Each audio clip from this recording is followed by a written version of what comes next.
thought they had banished us forever. But now, finally, we have returned.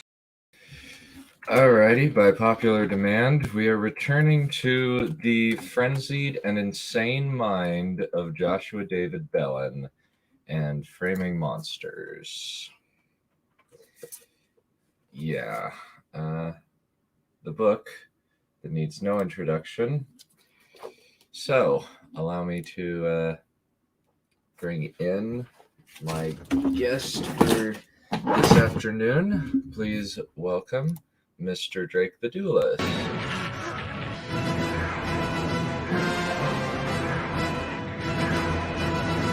He's going right for the crew!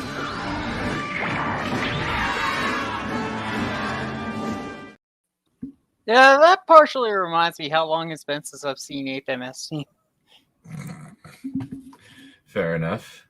Okay, so we're gonna have some fun tonight, folks. All right, so let's see. So for context, since it has been quite some time since we've read this book, social Framing Monsters, fantasy film and social alienation is about situating representative family films within their cultural moments, and illustrates how certain fantastic visions of monstrous others propagate negative stereotypes of despised groups and support individuous hierarchies of social control. And it's supposed to counter dismissive attitudes towards fantasy, as well as challenge the psychoanalytic criticism that has dominated its limited critical study. Bellin locates King Kong in an era of lynching to evince how the film protects whiteness against the supposed aggressions of the Black Predator. The Wizard of Oz is a product of the Depression's economic anxieties. And the Sinbad Trilogy by Ray Harryhausen is about the xenophobic fears of the Middle East as relevant today. The monstrous woman and the threat of reproduction found in Aliens, Jurassic Park, and Species, and the depictions of the mentally ill as monstrous deviants in 12 Monkeys and The Cell.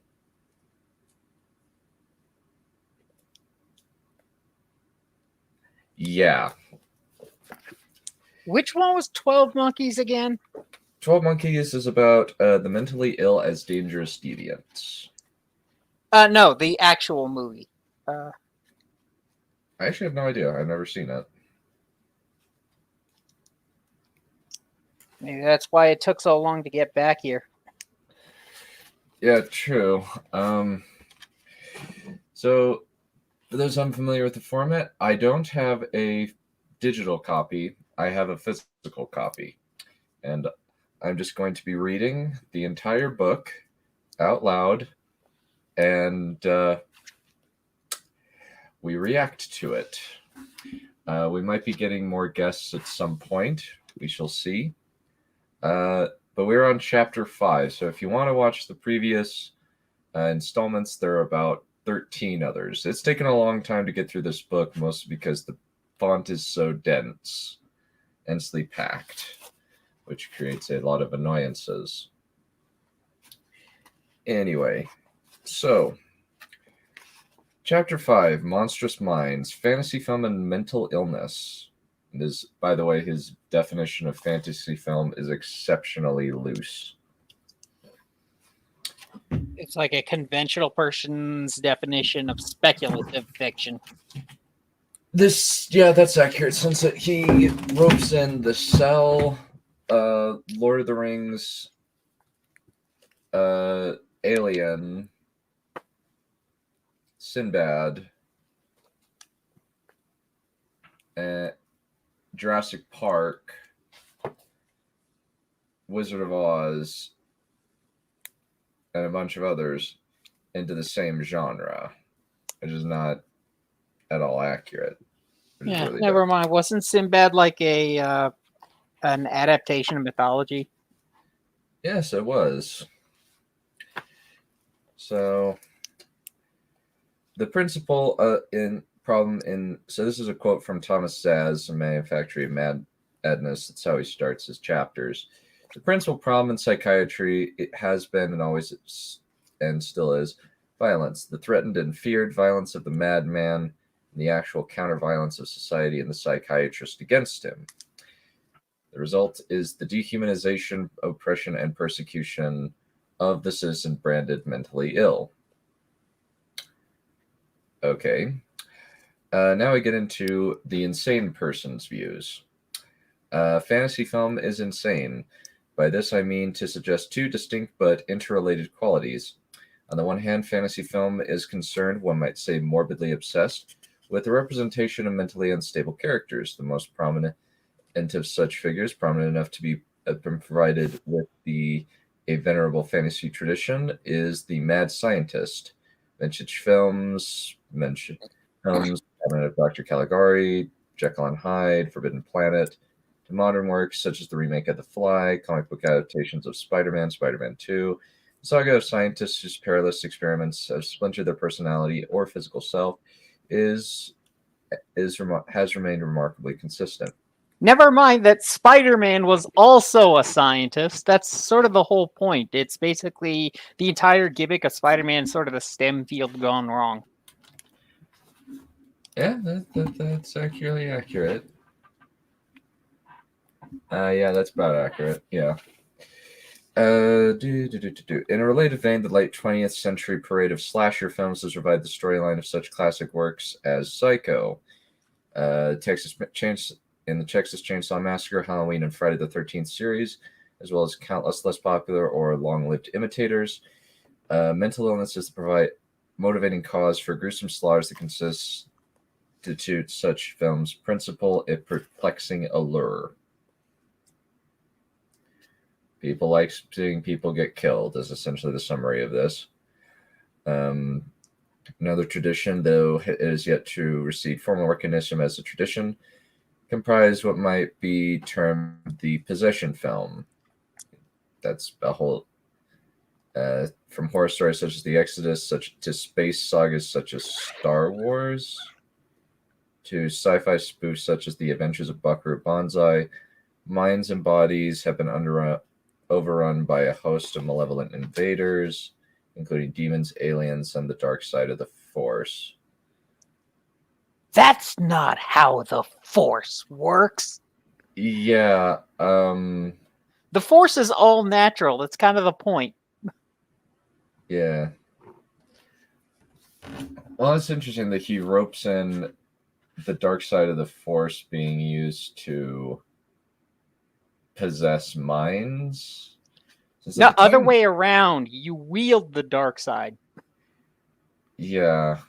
It's kind of strange since at this point in time, since this is released, let me see, when was this thing released? When was this piece of crap released? Okay,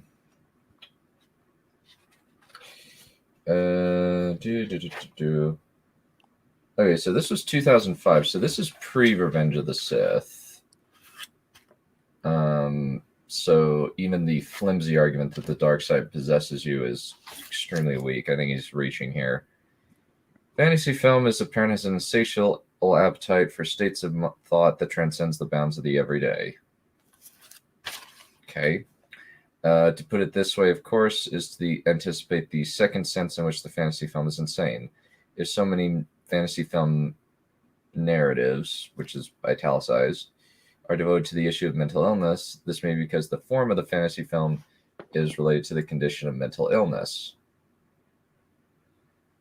Okay, I kind of want to dissect this. If so many fantasy film narratives are devoted to the issues of mental illness, this may be because the form of fantasy film is related to the condition of mental illness. Huh. What was that second part?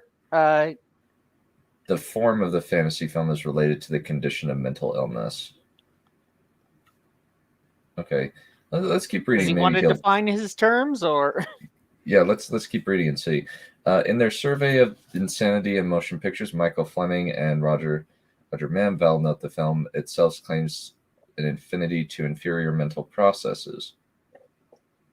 Film, even from its silent days, has proven to be a medium particularly suitable for handling intimate psychological subjects. It is a medium of observation, the almost clinical recording of human behavior.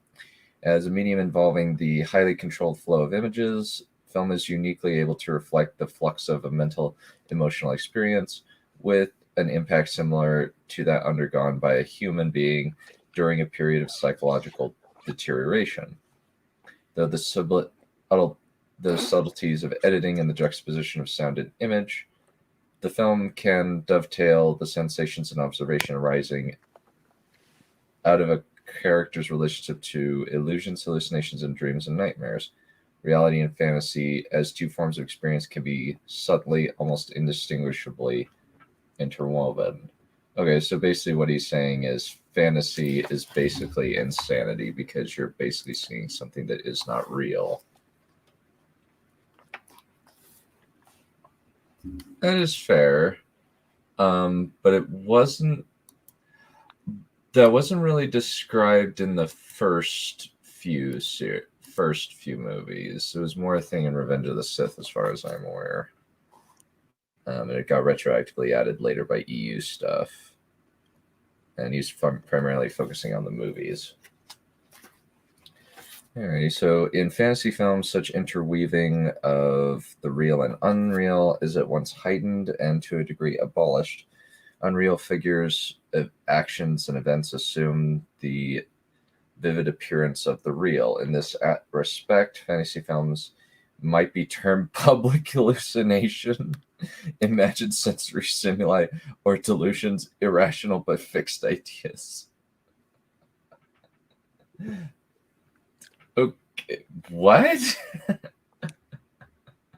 Oh my goodness. Yeah. Oh my gosh. Oh man, that's funny. Basically, it's like the people watching are hallucinating or something. So, okay, this is extremely strange. I don't understand where he's getting this. This is really reaching. This is reading way too deep into things. So, okay, let's keep going. It is not much to the point to protest that the audiences of fantasy films do not really think what they're saying is true, though this may be the case for the majority of viewers. The fact that the quest for the convincing illusion, the completely believable deception, has been the holy grail of fantasy films from the get-go, suggests fantasy film describes lives to leave its audience doubtful not only as to how its effects were achieved, but to how it was real and what wasn't. So he's basically trying to psychologize suspense of disbelief. That's what he's doing here. It's just a technical improvement of fidelity. Basically, this is what Lucas was getting at when he was talking about, like, there's this interview of him where he mentions you have sort of engineering to solve directing problems, and it sort of brings visions to life. Yeah, kind of.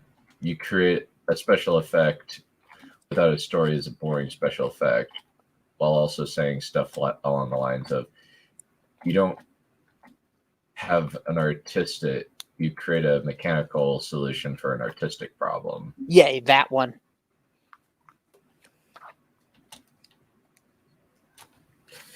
Okay, one modest example should support my point. In the scene in Jurassic Park 3, in which the Spinosaurus sends the fuselage of the downed aircraft tumbling through the jungle, the shot of Alan Grant's face glimpsed briefly through the plane's window is digitally composed. Though mature audiences surely know that the creature itself is fake, few would doubt that they are really seeing actor Sam Neill. Fake and really are in air quotes. Okay, let's see. Where do we go next? Okay, to a greater or at least evident degree that in other film genres, fantasy film functions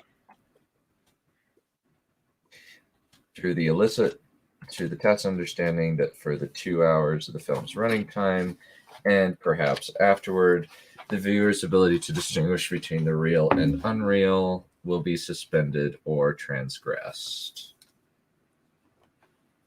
Okay. To understand the significance of fantasy film's assault on the reality principle, however, one must recall the larger thesis of this book. The reality principle? Who coined that? I don't know. I think he did. If fantasy films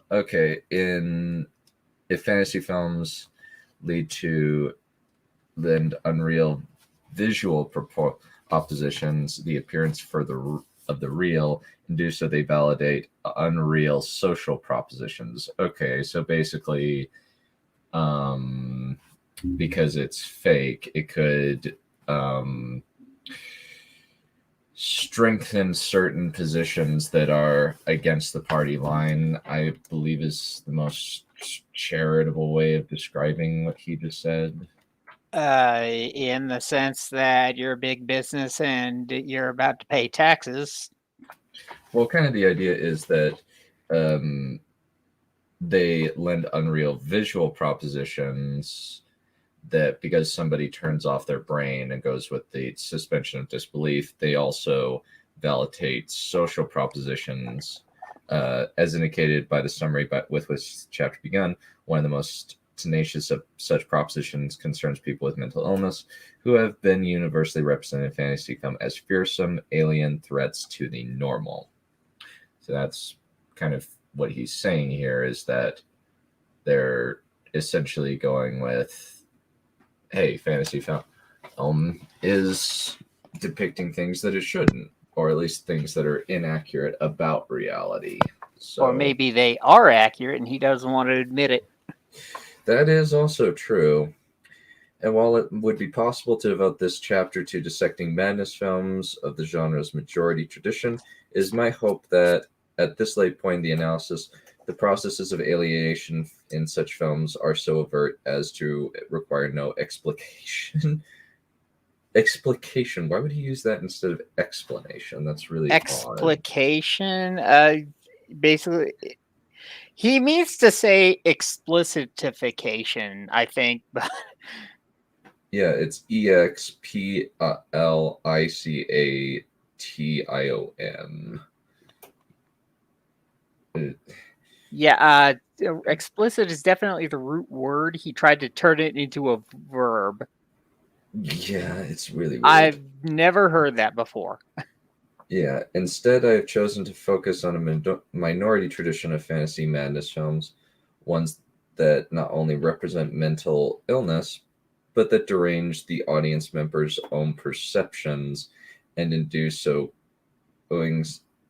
doing cultivate a hesitation as regards to the audience relation to the insane. So basically, don't spread wrong think. Couldn't you say something along those lines? Admittedly, I don't hate this book as much as I hate something like Fire Cannot Kill a Dragon, because Fire Cannot Kill a Dragon is describing workplace ethics violations. This is just word salad nonsense. Yeah, but it's through ideas that we communicate. Mm-hmm. Yeah. Such films have grown in popularity due in part to the ability of computer-generated images to simulate mental phantasms with the apparent solidity of the real. At the same time that such a tradition exists, that at all is a function of the nature of mental illness. Though a white person cannot become black, or a man and become a woman, or a man become a woman. Oh boy, this aged poorly. Yeah, at least not inadvertently. a sane person can, without volition, acquiescence, or even awareness, become insane. It would seem to be the case then that fantasy films not only about mental illness but of mental illness could constitute a self-critical exception to the mainstream. By plunging, It's worth pointing out that insanity is not a medical term. It's a legal one, saying that you were not responsible for the action that you're being sued for. Insanity is not something, strictly speaking, that you become, but something that you are deemed. this is true. It would seem to be the case.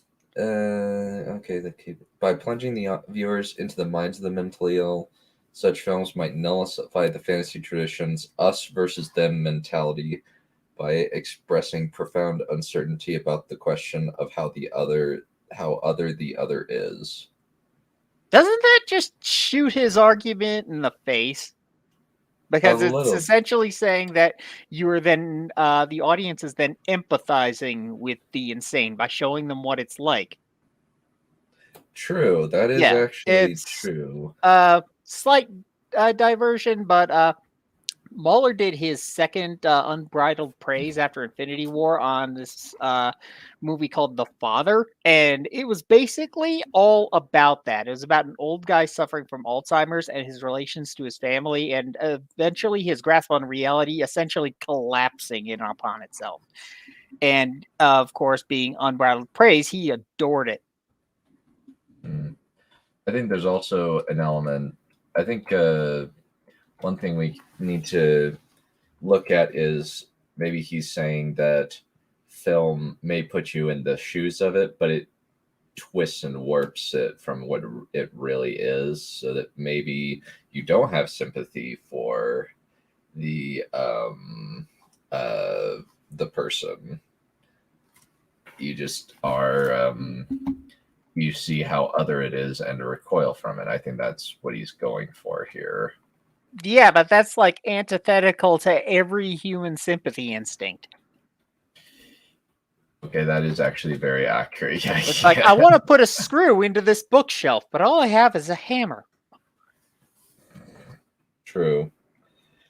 Such a hopeful prognosis, however, captures only part of the truth. The whole truth is that if such films sustain an attack on ideologies of alienation, they nevertheless participate in the project of demonizing and ostracizing the monstrous outsider. Wow, this sentence is terrible.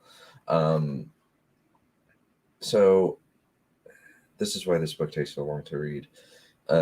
Because we're having to dissect his nonsense. Okay, so sustain an attack on ideologies of alienation. So basically, if it does the bad thing, even critiques it, it's still propagating and demonizing and ostracizing the monstrous outsider. In other words, they take the premise of the outsider and play with it in various ways. Sometimes as an outside threat, sometimes not. Or even damned if you do, damned if you don't. So what is his point here? Yeah, does he think all movies are the same, or is he like less versed in cinema than I am somehow? Could be, or he's deranged. That's one possibility. The hesitancy of these films does indeed make them more challenging than the general run of fantasy madness films, the bulk of which are so slavishly devoted to the processes of alienation that any anxiety the films may express about the future of these processes is devoured by mayhem and gore.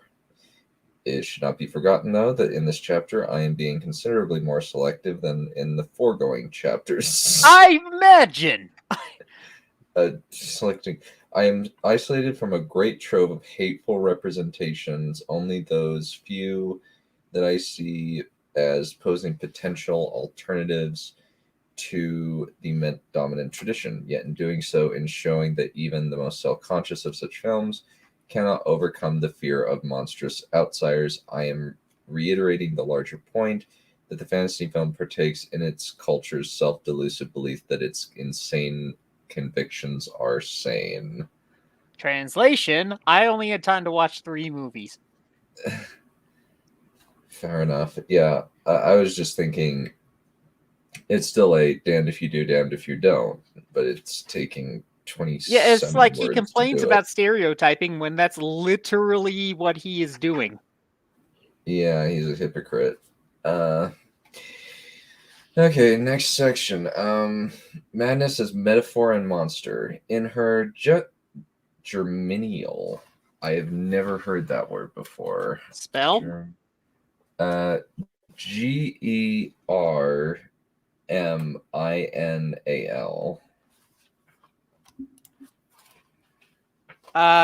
thinking germination, like growing or Okay. sprouting, cultivating, something of that nature.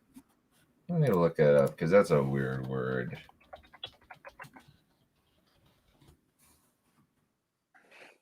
Relating to providing material for future development, as well as in the earliest stage of development.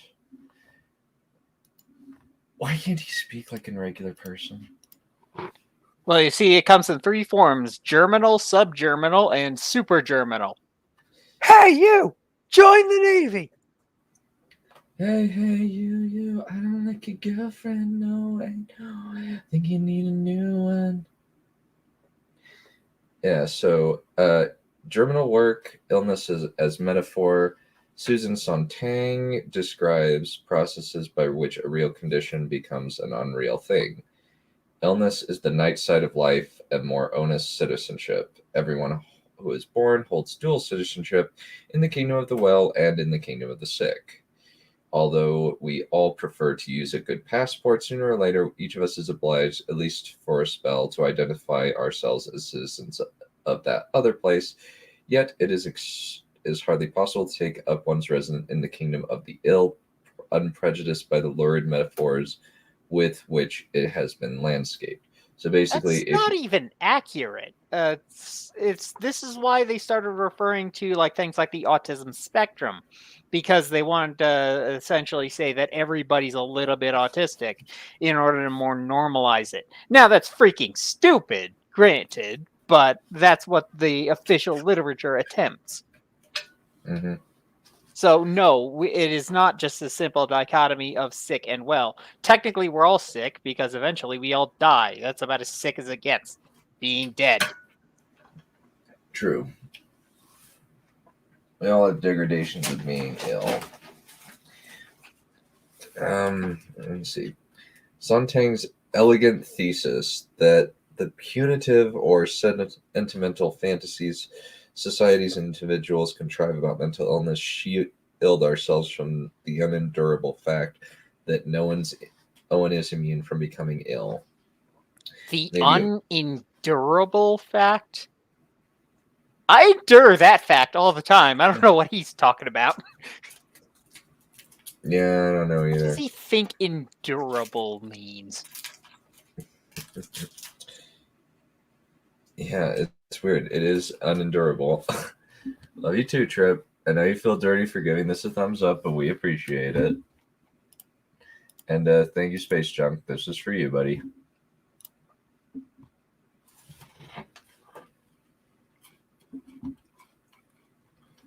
Mm-hmm. All right. Let's keep going. No one is immune from becoming ill, may be applied to an even greater force to mental illness. For the very nature or lack of one of mental illness lends itself to metaphor. The very vacancy of the concept reinforces the need for it to be given a tangible shape. Why would he pick freaking vacancy? Wouldn't it be vigorous? Run that sentence by me again. For the very nature or lack of one of mental illness lends itself to metaphor. The very vacancy of the concept reinforces the need for it to be given a tangible shape. The concept is not vacant. We have the concept, thus proving it is not vacant. This guy's a terrible writer. Why does anybody like this man? He's I terrible. wonder if anybody does. Well, I know one of them. His name's frickin' Cold Crash Pictures, and he's a complete idiot. He's a complete moron. If you want to learn more about why I think the Cold Crash Pictures is a moron, watch the video we did, or the one that Smudcast did covering his Jurassic Park and gender video. It's really freaking weird. Yeah, it's like I made a joke a little bit before the stream. It's like if we were to watch not Friday the 13th, Nightmare on Elm Street, we call the stream Dunning Kruger, and that joke found itself immensely apropos. Then again, maybe I just subconsciously saw it coming with my autism powers. Maybe we should actually watch some of those movies. I would also like to watch the From Dusk Till Dawn series. I'd be interested in covering that since I really like that TV series. Yeah, but first we got to eat our expired veggies. So yeah, true. Yeah, we got to read this. All right.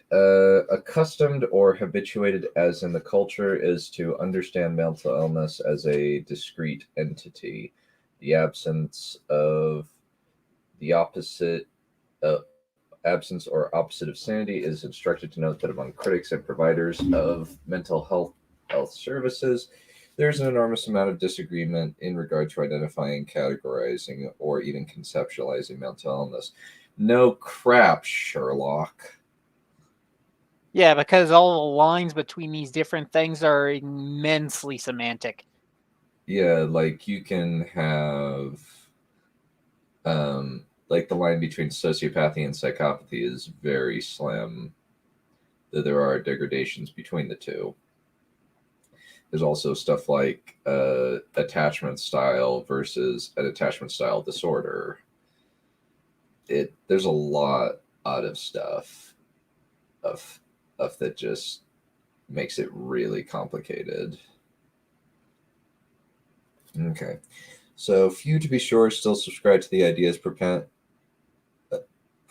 by dissenters such as Thomas Saz, whose book The Myth of Mental Illness, first published in 1996, advanced the following tenets. Strictly speaking, mental disease or illness can only affect the body, hence there can be no mental illness. Okay. Mental illness is a metaphor. Minds can be sick only in the sense that jokes are sick or economies are sick. Could you go back to that metaphor part again? I think you cut out of it. Mental illness is a metaphor. Minds can be sick only in the sense that jokes are sick or economies are sick.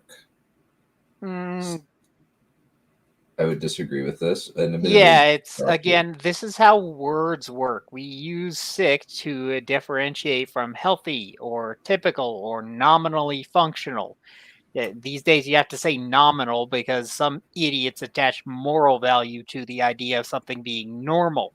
So you have to use different words that mean the same thing in order to actually convey the idea. I hate this about the species, by the way.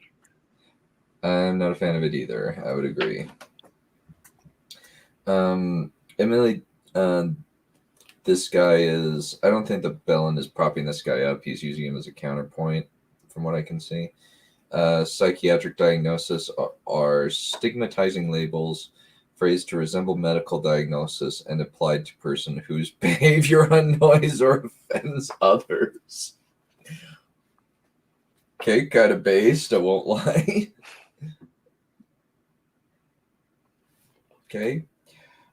If, however, psychiatric medications and mental imaging techniques developed in the decades since the publication of Mr. Zach's book have cast doubt on his claim that mental illnesses have no psychological basis whatsoever, the core of his argument that mental illness inheres not in the simple presence of a defective mind, but in the complex negotiation among psychic processes, cultural values, and clinical norms, remains influential. Psychic processes? Yeah, really, it's psychic processes is the word he uses.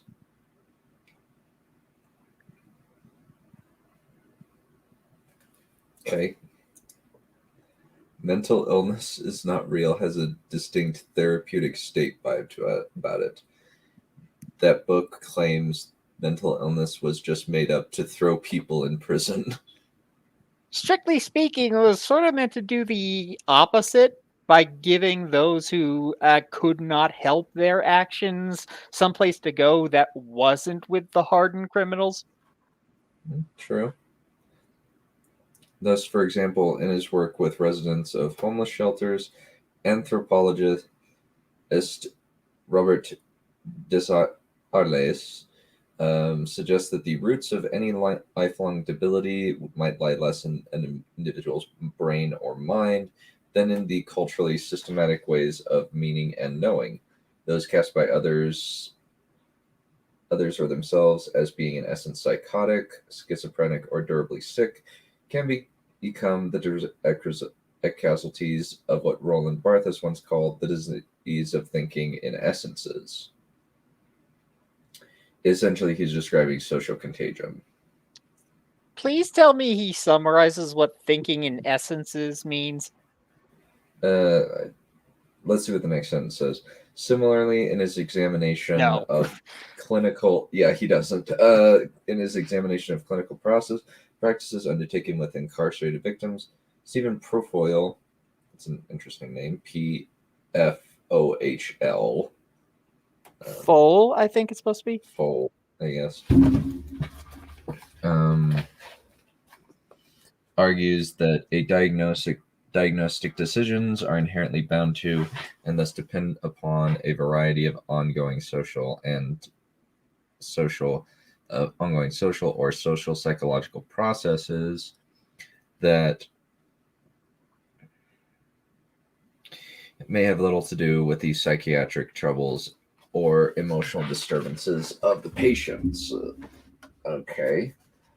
That Desarles and Foyle all reach these conclusions based on their work with populations already marginalized by large culture, homeless people, and prisoners, is instructive, and I will return to the implications of this coincidence presently.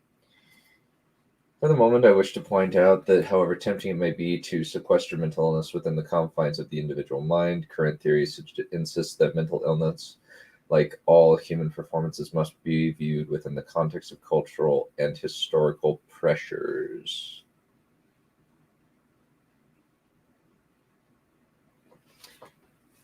Wait. Joshua David Bellin lived in socialist Hungary? Or maybe it's Victor Zaks or Thomas Zaks. Please clarify. I'm interested because that's interesting. It might have something to do with the particular the myth of mental illness's thesis, or at least his cultural views on it. If mental illness is anything but an essential state, the field of representation within which madness acquires cultural significance has been essentialized, limited to a particularly narrow, paltry, and invariable range. According to Sander Gilman, the strict circumscribing of mental illness within the bonds of a culture's representational or signifying practices is due to the psychological anxieties such protean disorders occasion. Is he just using buzzwords to make himself sound smart? Because you could make Is this he so still much. quoting the other guy? No, this is his stuff. Here's the quote from Mr. Sander Gilman. It is the fear of collapse, the sense of dissolution that contaminates the Western image of all diseases, including elusive ones such as schizophrenia. But the fear we have of our own collapse does not remain internalized. Rather, we project this fear onto the world in order to localize it and indeed to domesticate it. For once we locate it, the fear of our dissolution is removed. Then it is not we who totter on the brink of collapse, but rather the other, and it is an other who has already shown his or her vulnerability to having collapsed. So basically, society projects mental illness on others, I guess. I don't think that's entirely true. I think if you ask the random person, they'll acknowledge that, yeah, there, but for the grace of God go I, or something to that effect. Yeah, true. The construction of the image of the psychiatric patient, Gilman writes, is thus always a playing out of this desire for a demarcation between us and the chaos represented in culture by disease.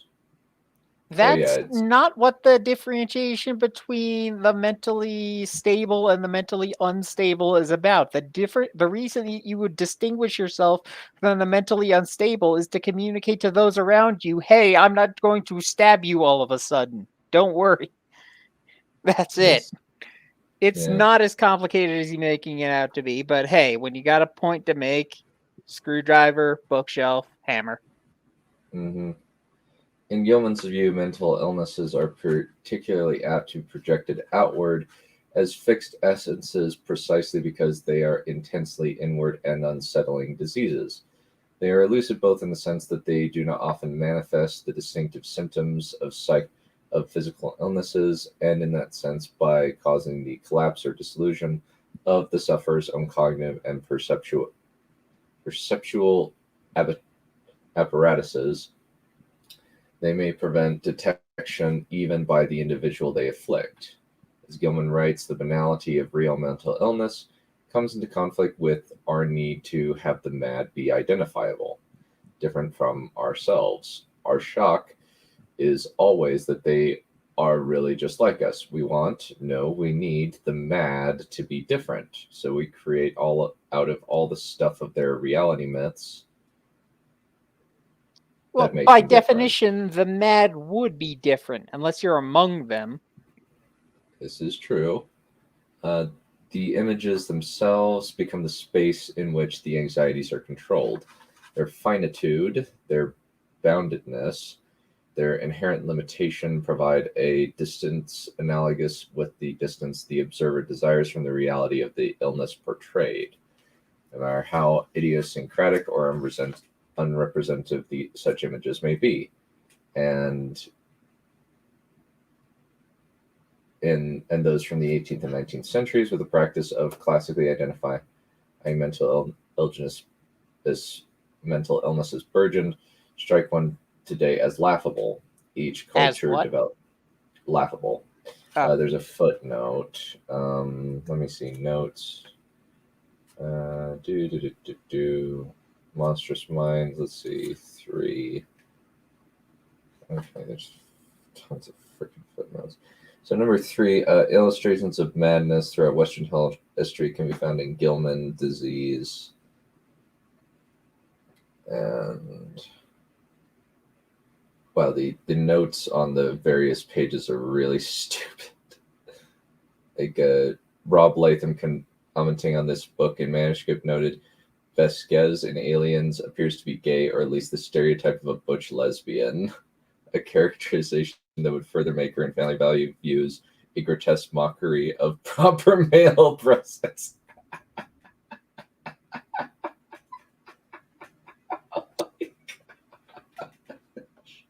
Oh, that's so bad. That's so stupid. Run that by me one more time from the start of that.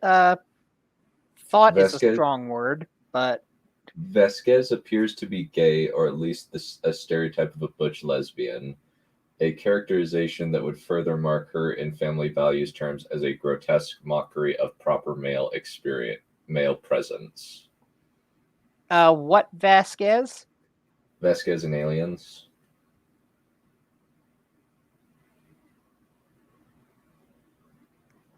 I didn't think that was the point.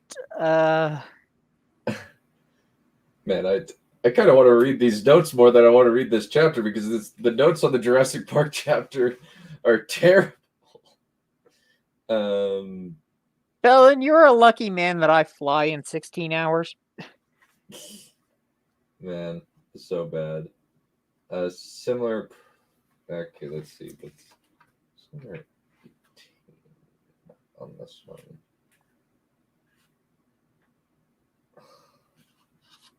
Man, I love this guy. He's such It an sounds idiot. like he cannot just keep his point straight. It's like this meandering from idea to idea, and he's not quite setting up the references that he's making.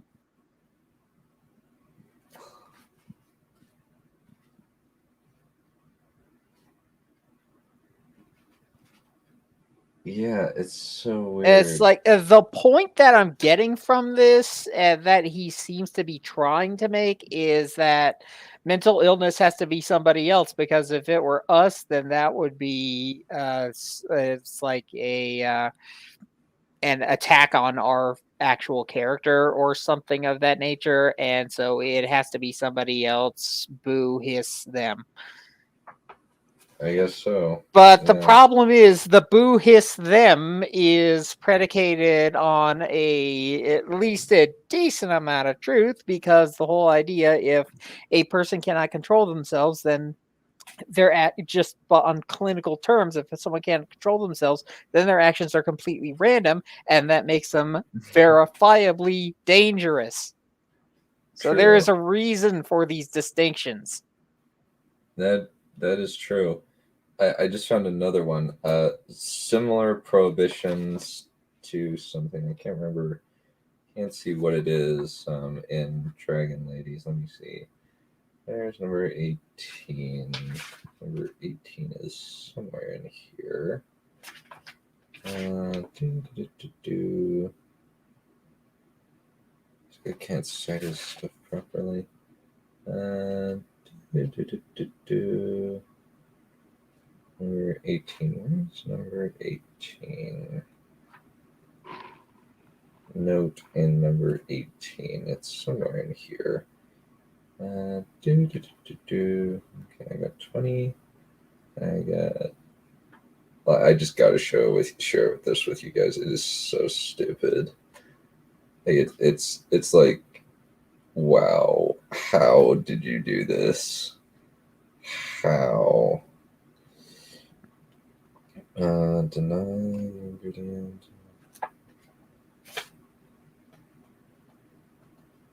Stay right there and wait for me. Okay, well, I'll just read it. On 2 occasions, when Sarah Hardy not only looks at but touches dinosaurs she has to touch, Malcolm groans, she can't not touch.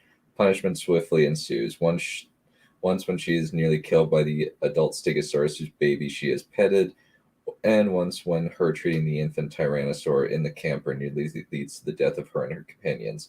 Interestingly, both instances involve a woman making overtures toward babies that do not belong to her. The implication would seem to be that if she finds babies so fascinating, it is time for her to make some of her own. Is this continuing the same area where we were before, or did you go back to another? Okay. Wait, this is the same. This is following on to his previous point. Yeah, this is within his Dragon Ladies chapter, the last chapter we did. Oh, I didn't realize that this was there. It's not about women's fertility. It's because they're animals with teeth and no domestication instincts. Yeah. Whatsoever. Yeah. Sometimes things are dangerous because they are dangerous. It's not just something we made up. It's something. It's the fire hot ow experimentation method. Mm. Yeah. But if we associate hot stoves with something else, the other, the foreigner, and that is why we don't touch hot stoves. Durr. Yeah. Each culture develops against a background of generally accepted depictions, historically unique schemas of the mentally ill with potent authority of cultural conscience. Indeed, in specific aspects, the more outlandish the stereotype, the better. For this exaggeration of difference facilitates the acts of exercising madness from the individual. All and the social body/mind. To employ Sontag's terminology, then, one might say that in the case of mental illness, the mad individual becomes the metaphor, the inflexible and consolatory substitute for the mutable, terrifying thing itself. They become the metaphor of what? The metaphor, the inflexible, conciliatory substitute for the mutable, terrifying thing itself. So That's not a metaphor. That's like an embodiment or a manifestation, possibly. Or depiction. Like an avatar of the thing. It's like the person with mental illness becomes the identifier of mental illness. This is the same idea as someone with leprosy is like seen as leprosy itself. COVID. Fair enough, indeed. Yeah, this is really hard to read. Honestly. If this is so, then it is unsurprising that representations of the mad are so typically terrifying. It is no wonder that the commonest form of the metaphor or of madness, the metaphor madness takes is that of the inhuman feral berserk. Yeah, because that's accurate to history. One more time, what was that part about berserk? So the metaphor of madness frequently takes the form of the inhuman feral berserk, like a berserker. But he didn't say berserker. He said the inhuman feral berserk. Berserk is not a noun, aside from the manga and anime. True. Unless he's actually referring to guts. That would be funny, actually. That'd be really You never know with this guy. He's branching out all over the place, and he doesn't seem to care if anybody can follow him. No. It made sense in my brain. Yeah. This image is curiously comforting. Not only does it externalize the threat of one's own mind becoming a monster, turning in a violent insurrection against itself, but it makes identifying the mad a stunningly simple matter. As Gilman notes, under the hypnotic trance of such representations, one does not even have to wait for the insane to speak, for their madness to announce themselves. Okay. In modern times, the image of the violent mad person is supported not only by a lengthy history of myths in parentheses treatment of those defined as having mental illness, but by current practices in the legit definition of the mentally ill. Following the depopulation of state psychiatric hospitals in the 1960s and 1970s, the deterioration of dangerousness to self and others has evolved into the generally applied rule of involuntary commitment, thus suggesting a natural link between rapid mental illness and danger. Whether people who suffer from mental illnesses truly are more prone to violence than the general population is a complex question, tied as it is to the issue of defining mental illness to begin with. Well, it's not that complex a question. The answer is yes, basically by definition, because those with mentally limited inhibitions are going to be doing things that normal, nominally sane people would not. Yeah, that's a good point. Like if they... we didn't make up the danger. Yeah, that is true.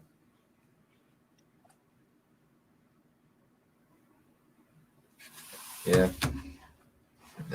Jack the Ripper exists. People like Jodi Arias exist. People like O.J. Simpson exist. People like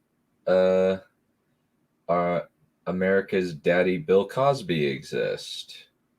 And don't get me started on how many austere Muslim scholars there are in the world. Mm-hmm. You caught that reference, didn't you? I didn't get the I don't think I understand the specific references, but I do get the idea of austerity being insanity. No. There was this terror cell leader that Trump ordered some military to take out, and they finally did, except that he blew himself up like a freaking coward.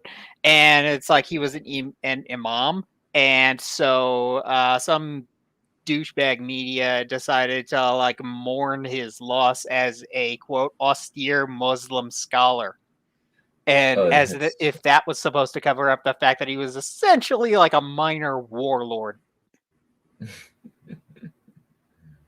Oh, that's funny. Oh, that's hilarious. Once again, we didn't make up the danger. We observed it and reacted accordingly. And cataloged it.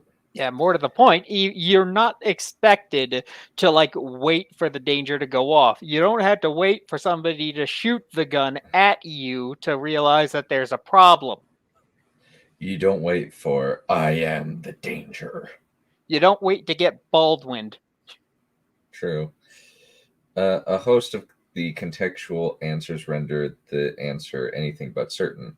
To cite only one complicating factor, the positive correlation between mental illness and poverty, regardless of the cause and effect relationship, may lead to increased criminality among some of the mentally ill individuals.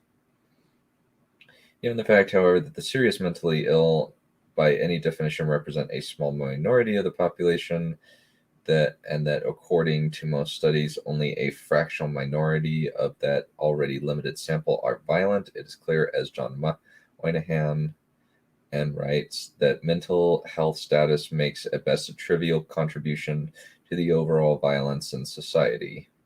Moreover, did he just defeat his own point? It's like previously his point was that we're all a little mentally ill, but we push it out onto other people. But now, no, actually, mental illness is extremely rare, and violent mental illness more so. Yeah, true. You get 1 point. You can't make both. This is true. Moreover, because psychiatric individuals, as full notes, have little ability to predict. Psychiatric individuals? Psychiatric professionals, sorry. Okay. Notes have little ability to predict validly who will act in a violent or dangerous manner, invariably overpowering rather than under-predicting its likelihood among those classified as mentally ill. It may be that the dangerousness itself has become little more than a code for mental illness. Oh, don't get me started on this. You've seen all these news stories where people go around saying that it's like after shootings, it's like, actually, it's not about guns. We need to deal with mental illness. No, we have assholes. Asshole is not a mental illness. Huh. So apparently, for an argument that rates of violence among the mentally ill are comparable to those among the general population, see Teplin. I don't know who that is. Okay.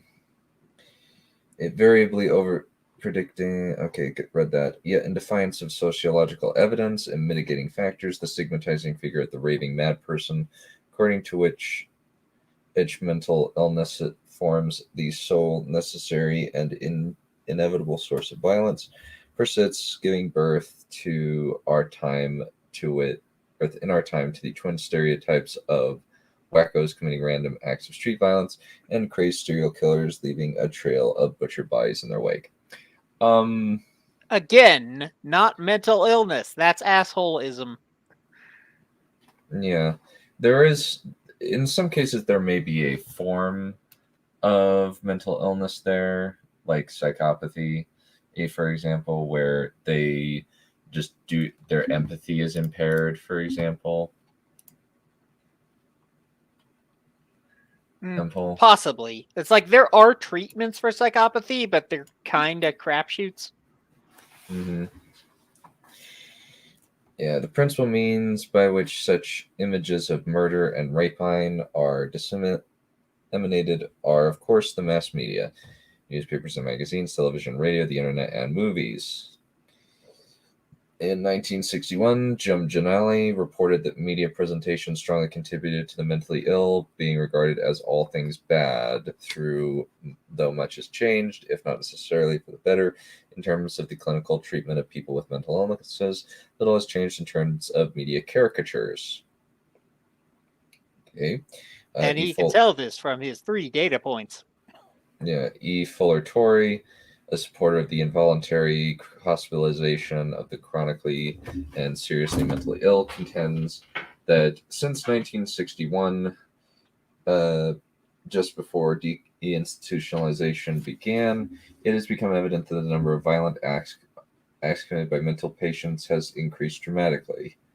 Yet, as another of Torrey's works reveals, his allegation rests, at least in part, on highly questionable data.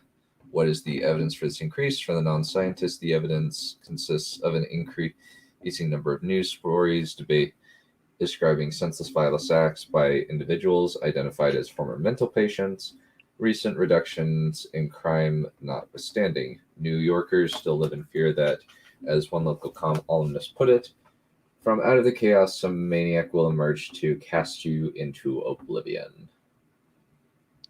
Especially if you ride the subway. Yeah. So this bit's particularly funny. Even granting that Torrey has an agenda to pursue, the illogic of his thoughts is stunning. The hypocrisy in that sentence is fucking hilarious. Oh man, that's funny. The hypocrisy of pointing out violent mental. Is he saying that the guy he's criticizing is a psychopath? Well, he's saying that granted Torrey has an agenda to pursue, and the illogic of his thoughts is stunning.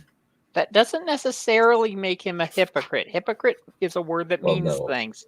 Well, no, I mean that Joshua David Bellin is a hypocrite because he's saying that Torrey has an agenda to pursue, and the illogic of his thoughts is stunning. That was you. Okay.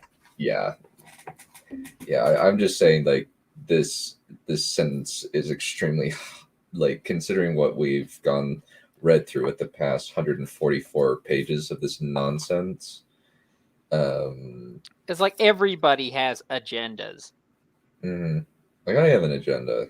I would like media to get better. I would like for certain TV shows to get canceled because they suck. But I don't have enough clout to do that. So I might as well just bitch and moan in my own small way. Because,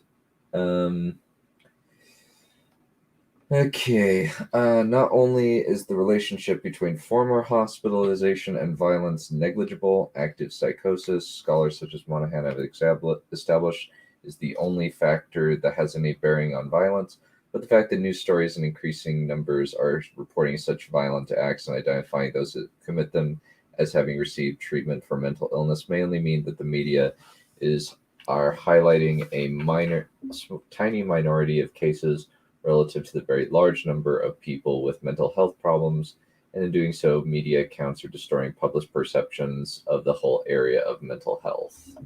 Okay, writing point to contrast with this.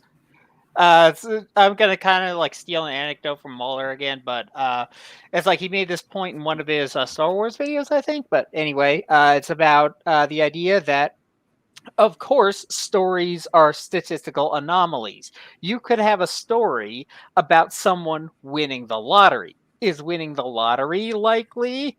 No, but you're doing it to explore what happens in this unlikely scenario. That's the point. It's not saying that it's that common, not necessarily anyway. That is true. Indeed, if a purported advocate such as Torrey can resort to such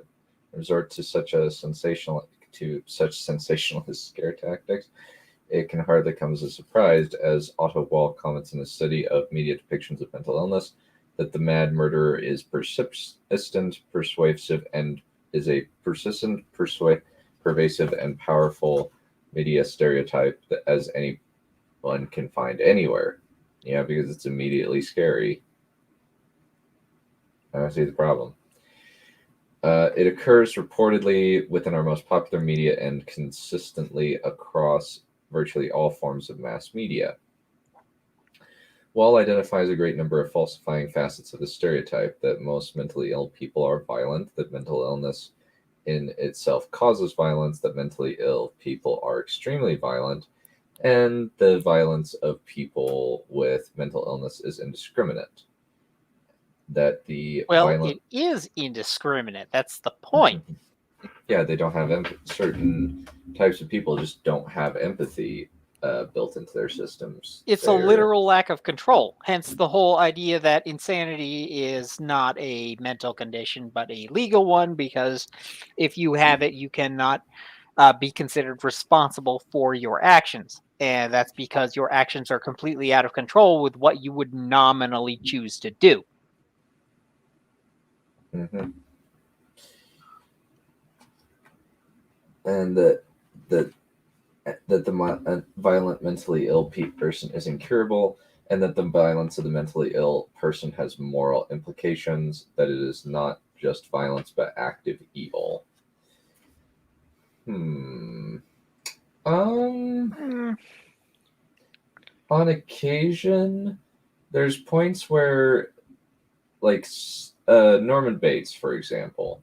Norman Bates is frightening because a part of him is fully aware that what he's doing is wrong, but he's apportioned a part of his brain to his mom's personality and subsumed that into himself because he had a very, very, very acute Oedipus complex. As Wall eloquently concludes, the usefulness of such a stereotype lies in its capacity for individual social denial, inaction, and alienation. So basically, it's all a plot. Without madness as a simple cause, violence requires much more difficult explanations. The media tendency to associate mental illness with violence and murder, and to assume or imply mental illness when violence occurs, thus serves to meet the needs of the public for relief from blame. People with mental illness, we are reassured in media depictions, are different and dangerous. They are not like us, and their plight is not relevant to us. It is not in the best interest of ourselves or our families to deplete our emotional resources caring about a group of deviant and undeserving strangers. They are evil, deserving of punishment, and we have no reason to feel bad if they are treated harshly. Given all this, it's like everybody's probably heard the don't judge people by their appearances, judge people by their actions. And then you judge people by their actions, and then they go, oh no, you're judging people by their actions. How horrible. What exactly are you supposed to judge people by? Yeah. Not only then do reducted portraits of mental illness serve the need for psychological distancing that scholars such as Gilman have identified, but perhaps more important, personal distancing has far-reaching political implications. Okay, he's message. Yeah, he's apparently... It's him, not me. He's bringing in politics into this. I'm interested to see what kind of BS he comes up with. Okay. Indeed, one might argue that the tendency to individualize mental illness is itself a principal indicator of the stereotype's political function. What? Yep. What does he mean by individualized mental illness? The tendency to individualize mental illness is itself a principal indicator of the stereotype's political function. To what end? Essentially just pinning the actions of the mentally ill on the specific instance of mental illness or the person thereof? I guess so. Like, that's a particularly humane way of handling. It's like saying, no, it wasn't because of this person's like religion or race or anything.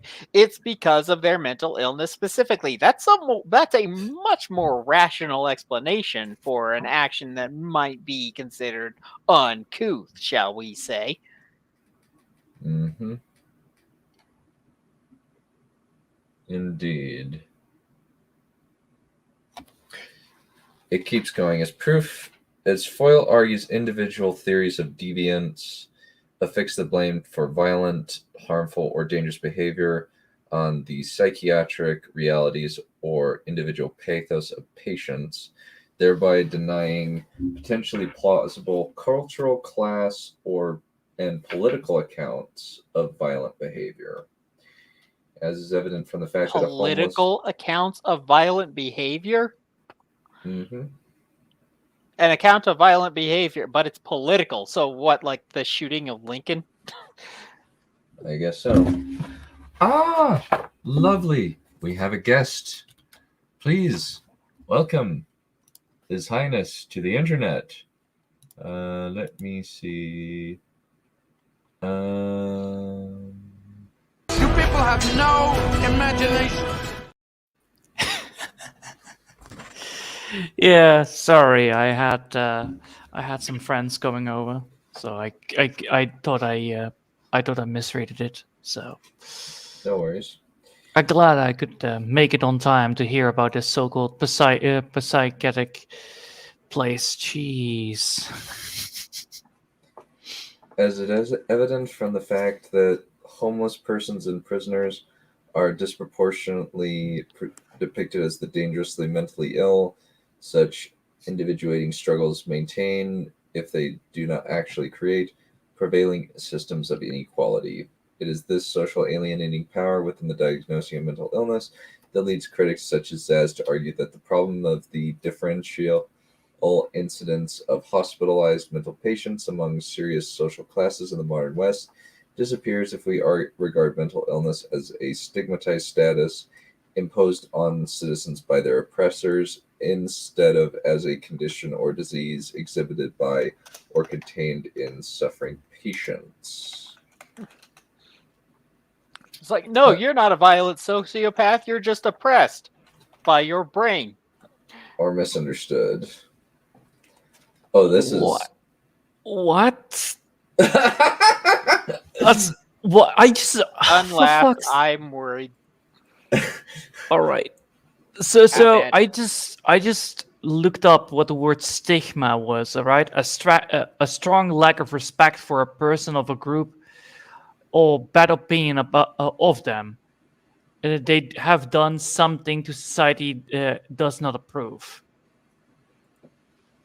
Okay. Almost so that's like a lot of Bellin has words. a stigma against writers who play with ideas in their stories and aren't like immediately sympathetic to like the violent elements of their story.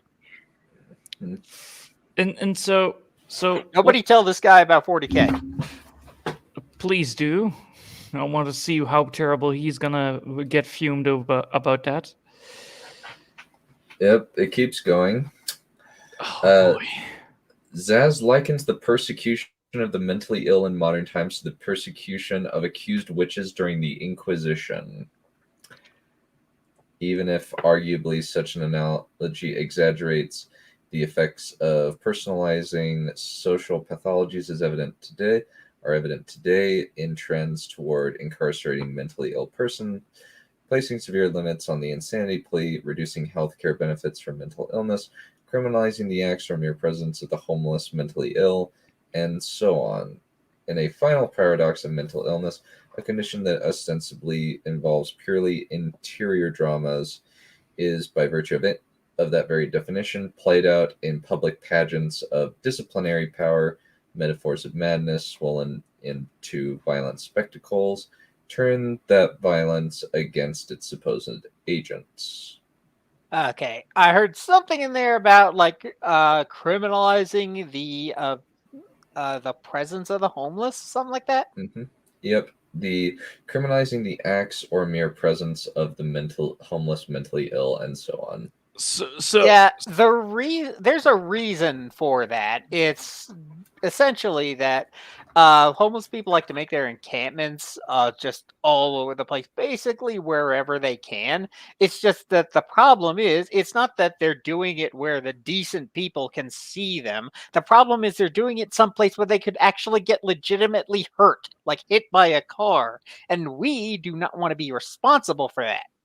That's why we just ship them off somewhere else, because a jail cell is actually safer for them than just being on the street in the middle of the night when they're hopped up on God knows what. They could actually get hurt. There is an element of compassion there. Maybe the execution is a little wonky, but we're doing the best we can, and the situation is really screwed up. There is sometimes no good and bad choice. There is simply bad choice and worse choice. The worst thing about it is he compares technically this whole homeless crisis to blood and witch hunts. Yeah, which makes it even more confusing, technically. Yeah, it's like there was an episode of South Park where they essentially did the zombie. You know what I'm referring to, don't you? Oh, for fuck's sake, that one is great. The homeless episode where essentially they did like an episode where it's like a zombie apocalypse, but instead of zombies as the homeless, and instead of saying brains, they say change.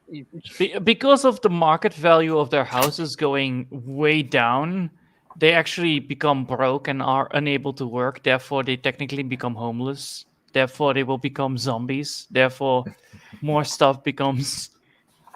So, I think that we could... I think that we could finish this stream I think that we could finish this chapter in about an hour. We've gotten through 8 pages so far. Damn. And we have about... And there's been so much substance. 18 left. Yeah. Let me continue. For the most part, films in the late 20th century participate with the constant relish of this project as calcifying, ostracizing, and victimizing mental illness. Calcifying mental illness? Wait, I want to know what that word is, calcifying. It's like a mineral term for what, yeah. Hardening or making permanent. Because when something calcifies, it hardens into rock.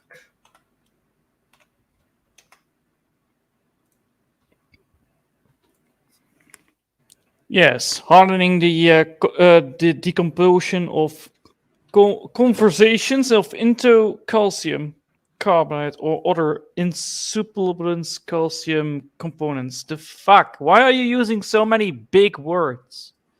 It's almost like... It's because he's a postmodern nut job. It's because we got the Dunning and he got the Kruger. Well, I literally just wanted to say, that's a lot of words from you. Too bad I ain't reading them. So those words can't stop me because I can't read.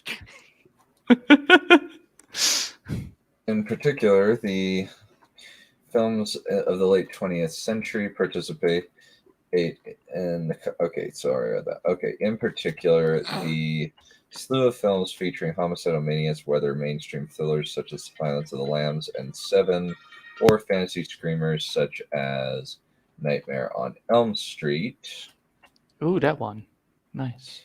Feed the public perception of the mentally ill individuals as violent monsters who must be eliminated to restore order to the social world, and thereby deny the alternative possibility that the social world may be the breeding ground for monsters. So essentially what he's saying, it's society that made me this way. It's not me. A society that we live in, per se?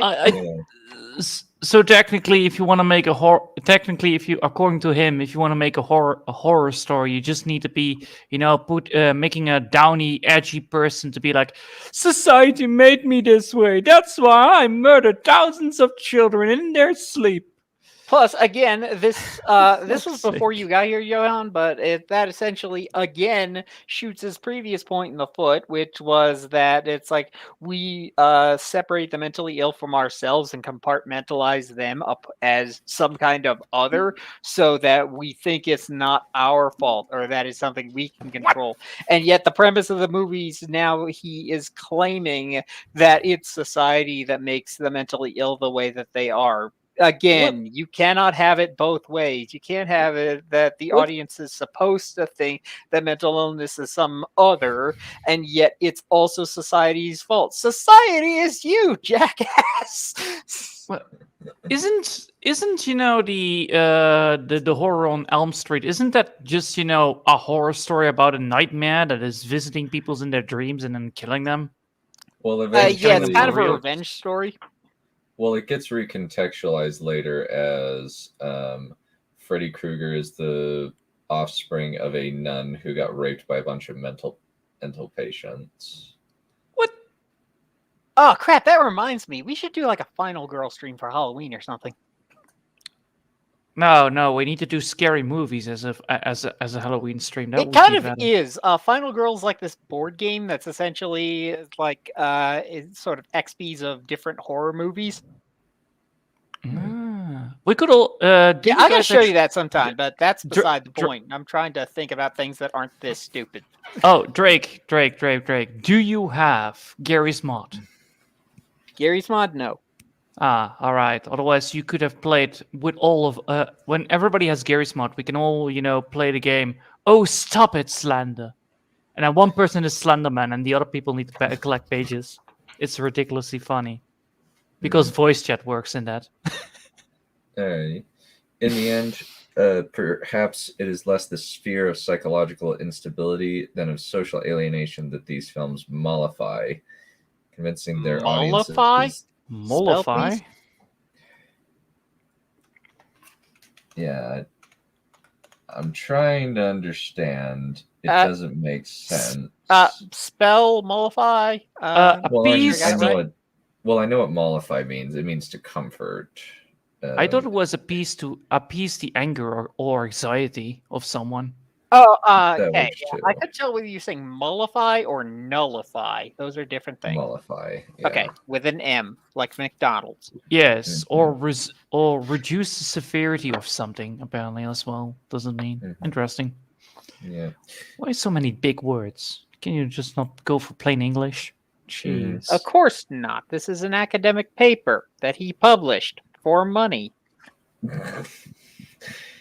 Did he make a profit out of it? That's my biggest. I have no idea how well this book sold. I have never heard anybody but us and Cold Crash Pictures talking about this online. Oh boy. It's Yeah, like, I have published a book. Did anybody read it? Of course not. But I have published a book, therefore I'm better. Well, the fact is I know because, well, I can at least say I have sold several copies of my book. I know. Because I have the data. Yeah, data in publishing. 16th century, pretty impressive. 21st, not so much. Admittedly, this is 2005 before Amazon self-publishing came around.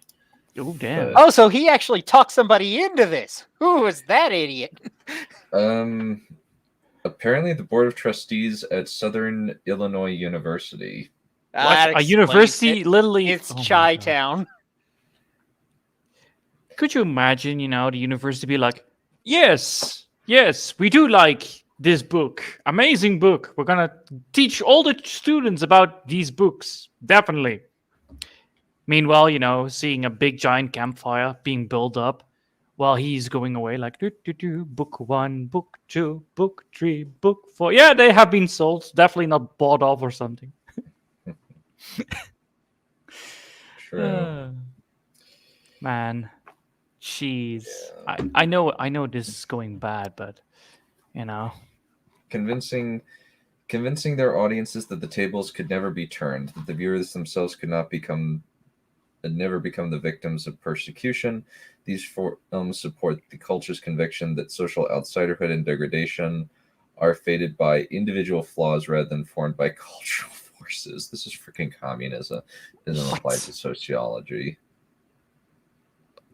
Or maybe they're like no one's fault at all. Maybe it's just simple biology and a glitch in the human genome or something, like pretty much what people think mental illness is right now. Or a chemical imbalance where certain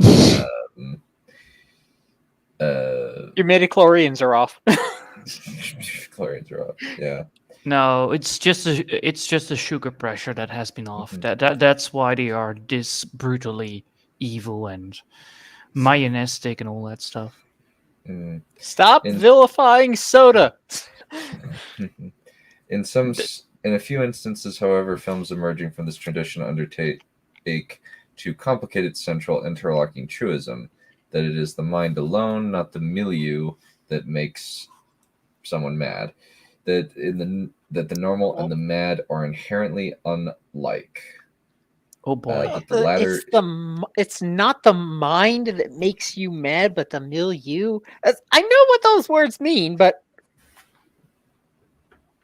it's like it's not the color red that makes something red, but it's the entire rainbow that makes something red, not just the color red. What? So you're saying that you're standing on boat nectar when you killed millions of people on the Titanic? Yeah. So a milieu means a social environment. Apparently. So okay. It's the mind alone, not your circumstances, that makes you mad. What? If somebody makes me mad because they said something mean to me, then it's definitely the social environment that made me mad, not the other way around. Yeah, well, I think it meant crazy, like mental, not angry. Mad like crazy, not angry. Crazy angry. Okay, crazy angry. Yeah, why is the scientist mad? He just paid his taxes. Dear God. You know, back in the day when you had people literally went nuts because of war flashbacks, that really happened. And you could see definitely that the trigger was literally a social event, which is a goddamn war, because it involved a lot of people in it. And it doesn't. Yeah, that's actually a mental problem. Yeah, yes, it's the human mind's inability to go from one extreme to another. It's very sad, by the way, for people that suffer like that. Yeah, I would concur. It really sucks that certain people are just so affected by war that they just can't come back, really. Yeah, it's like my dad was in Desert Shield and Storm. For a long while, we couldn't cook hamburger in the house because he described it too much like burning human flesh. That's an image. Jeez. Wow. I'm so glad that we got rid of the whole forced how do you say that, go into the army. Yeah. I'm so happy that we quit that. It's technically still there. It's just that no one's dumb enough to invoke it because, like, the last time we invoked it, Vietnam happened. Yeah, well, we can still invoke it. It's just that the rule says as long as there is no crisis, we don't have to invoke it. Now, the real problem with the draft now is what the hell is a man anymore? A miserable pile of secrets? No, it's much more complicated. Mm-hmm. Unlike the latter, characterized by inhuman, inexplicable violence, and the sole sane response to such creatures is their isolation, detestation, and immolation. Two films I will consider: The Cell and from 2000 and 12 Monkeys concern themselves with problematizing the very basis of such convictions, the audience members' ability to identify themselves and their society as sane, and thus to pronounce individual or communal judgment on the insane. Wow. That both films are thrown back through, though to greatly varying degrees on the judgments they have shown, is to be the true insanity, as is thus a measure of how powerfully the energies of social victimizations shape even to the few critical entrants within the fantasy film tradition. I would say no. Oh, there's so many problems. Remind me again. The cell was the one where the lady cop dives into the serial killer's mind to try and find out where the serial killer put their victim, because the victim is potentially about to die and they have to find him. Was that one? Oh, Am I thinking of something else? Okay, that was the cell. And apparently a lot of people really don't like that movie. I saw the other version. I also saw an other same kind of movie on that. There was a war soldier that got him stuck inside of a machine that was able to go back in time because he was literally technically a machine rerouted to figure out what was happening back in then, and he needs to go constantly back to see if he could be able to save the people that are now in danger, because he rigged the whole system and placed all the bombs in the nearby area, so a lot of people would die if he pulls the trigger.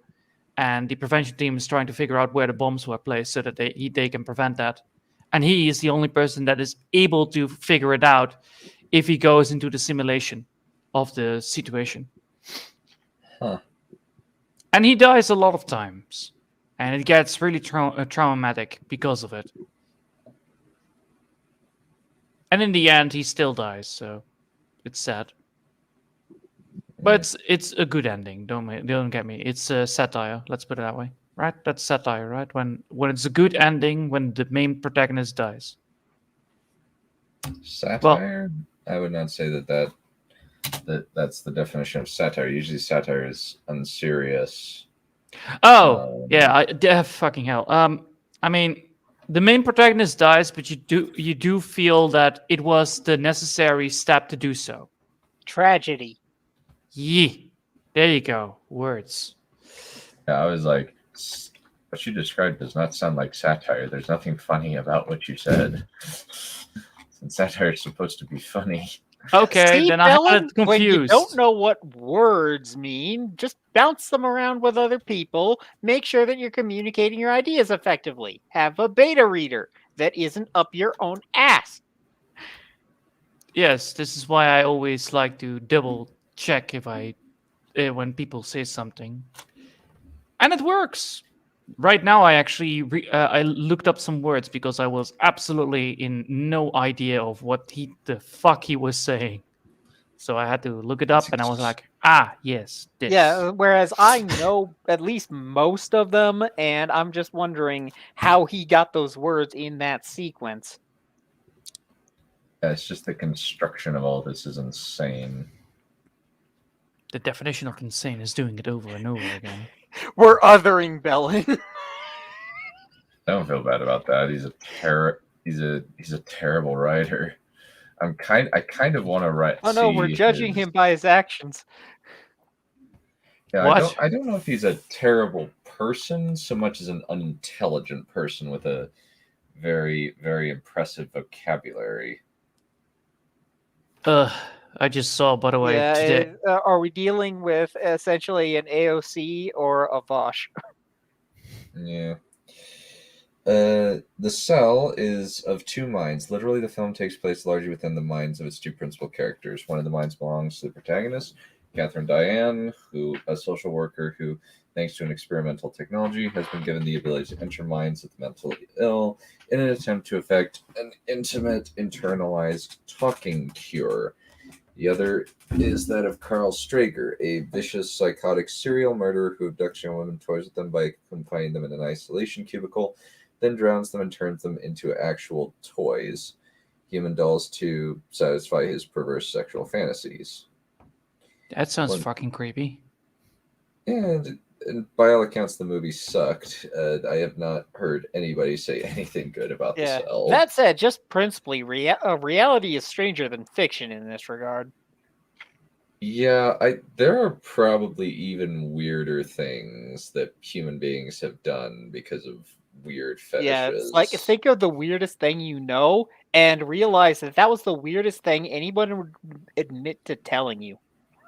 Yeah, it's the weirdest thing so far. That's true.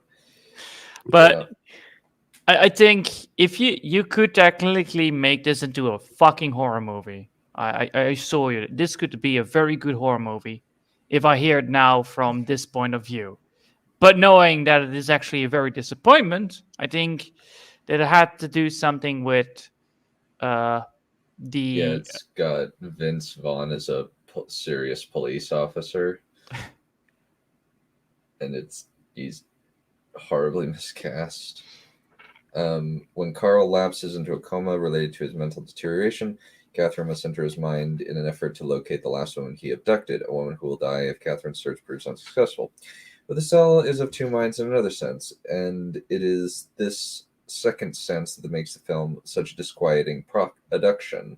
On the one hand, the film manages to some degree to humanize its depraved killer, whose illness and behavior is suggested bears some relationship to severe emotional and physical abuse he suffered as a child. Simultaneously, the film manages to involve its audience to such a degree in Strigger's mind that identification with him, in the sense of sharing his perceptions and even his failure to differentiate reality from fantasy, complicates the audience's ability to distance themselves from this apparent monster.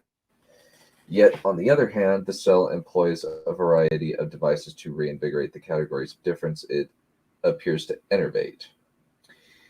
Not only does it insist on the equation of mental illness with violence and villainy, but it asserts the opposition between normal and abnormal minds as strenuously as it denies that opposition. So basically, this is a complicated... Basically, what he is saying is the film contradicts itself by villainizing the mental illness subject while also getting you to identify with him. That's called a three-dimensional character. Or basically an attempted one, as based on... Maybe we should watch The Cell, but I haven't heard. I watched the Nostalgia Critic review, and it just looks like kind of a mess. I don't really trust Nostalgia Critic. I'm gonna have to look up Decker Shadow. Maybe he's done something on it. That seems like his wheelhouse. Maybe. In this respect, it might be said of The Cell that it flirts with identification in order to achieve a more perfect alienation. Okay, so basically what he's saying, it's accurate, so it can be more alienating to the alienating mental illness to the viewer. That's really weird. Why would sympathy for the monster actually alleviates the audience from any guilt that might arise from the monster's destruction? What? Sympathy for the monster alleviates the audience of any guilt that might arise the monster's destruction, or more precisely, from the audience's desire for and approval for it. That sentence contradicts itself. What is wrong with you? And you realize that any sympathy that the lady cop would see inside the serial killer's head is dimmed by the fact that, serial killer. This is like the whole Paradise Lost problem, which I think the Cell actually tried to invoke more or less, because it's the whole, the bad guy's got a big sob story. Never mind that the bad guy might be unreliable as hell. Mm-hmm. The bad guy thinks he has a sob story. That's the point. yes. Whether you agree with it or can not try to feel sorry for him, but he's still a fucking bad guy. He killed those children in the hospital. Don't get me wrong, but that's not a very good standpoint to stand on, even if he thinks he's right. Mm-hmm. Okay, the Cell's opening sequence betokens the film's strategy of disorientating viewers, leading them to question their perceptions and thereby sensitizing themselves to the possibility of accepting another's perceptions. Basically, he's saying the film disorients you in order to brainwash you. That's what he's saying. At least that's what I assume he says. I hope so. The first shot. He'd be wrong, but sure. The first shot has the character of a non-representational artwork, a white horizontal line, pink backdrop and a blurred white moving shape is unidentifiable as any real setting or objects, though the shape does appear to be heat distorted, thus locating it in some relation to the physical world. Later shots establish the referential nature of these abstractions. Sand dunes, a white rider on a horse, you'd still allow for a certain abstract qualities, such as the sharp curves of the dunes against the brilliant sky to appear to be white, flat, geometric shapes, more than three-dimensional objects. A moving camera, quick cutting among elements that seem not to occupy the same physical space, and a cacophonous soundtrack add to the difficulty of digesting the introduction. Okay. Gradually, however, the narrative begins to take on the familiar, generic conventions of the dream sequence. The horse becomes a two-dimensional cutout, voices ring out with hollow reverberation, dialogue is sibylline, objects such as a child's sailboat inexplicably appear, and a voice by his face is contorted into leonine rage. When therefore it turns out that this was indeed a dream, or at the very least that it represented the mental landscape of Edward, a child with a schizophrenia-induced catatonic state, viewers' expectations are for the moment confirmed. Yet it is characteristic of this film that such ready confirmation will in turn be tested, and the boundaries of the real and the fantastic, the sane and the insane, thereby threatened.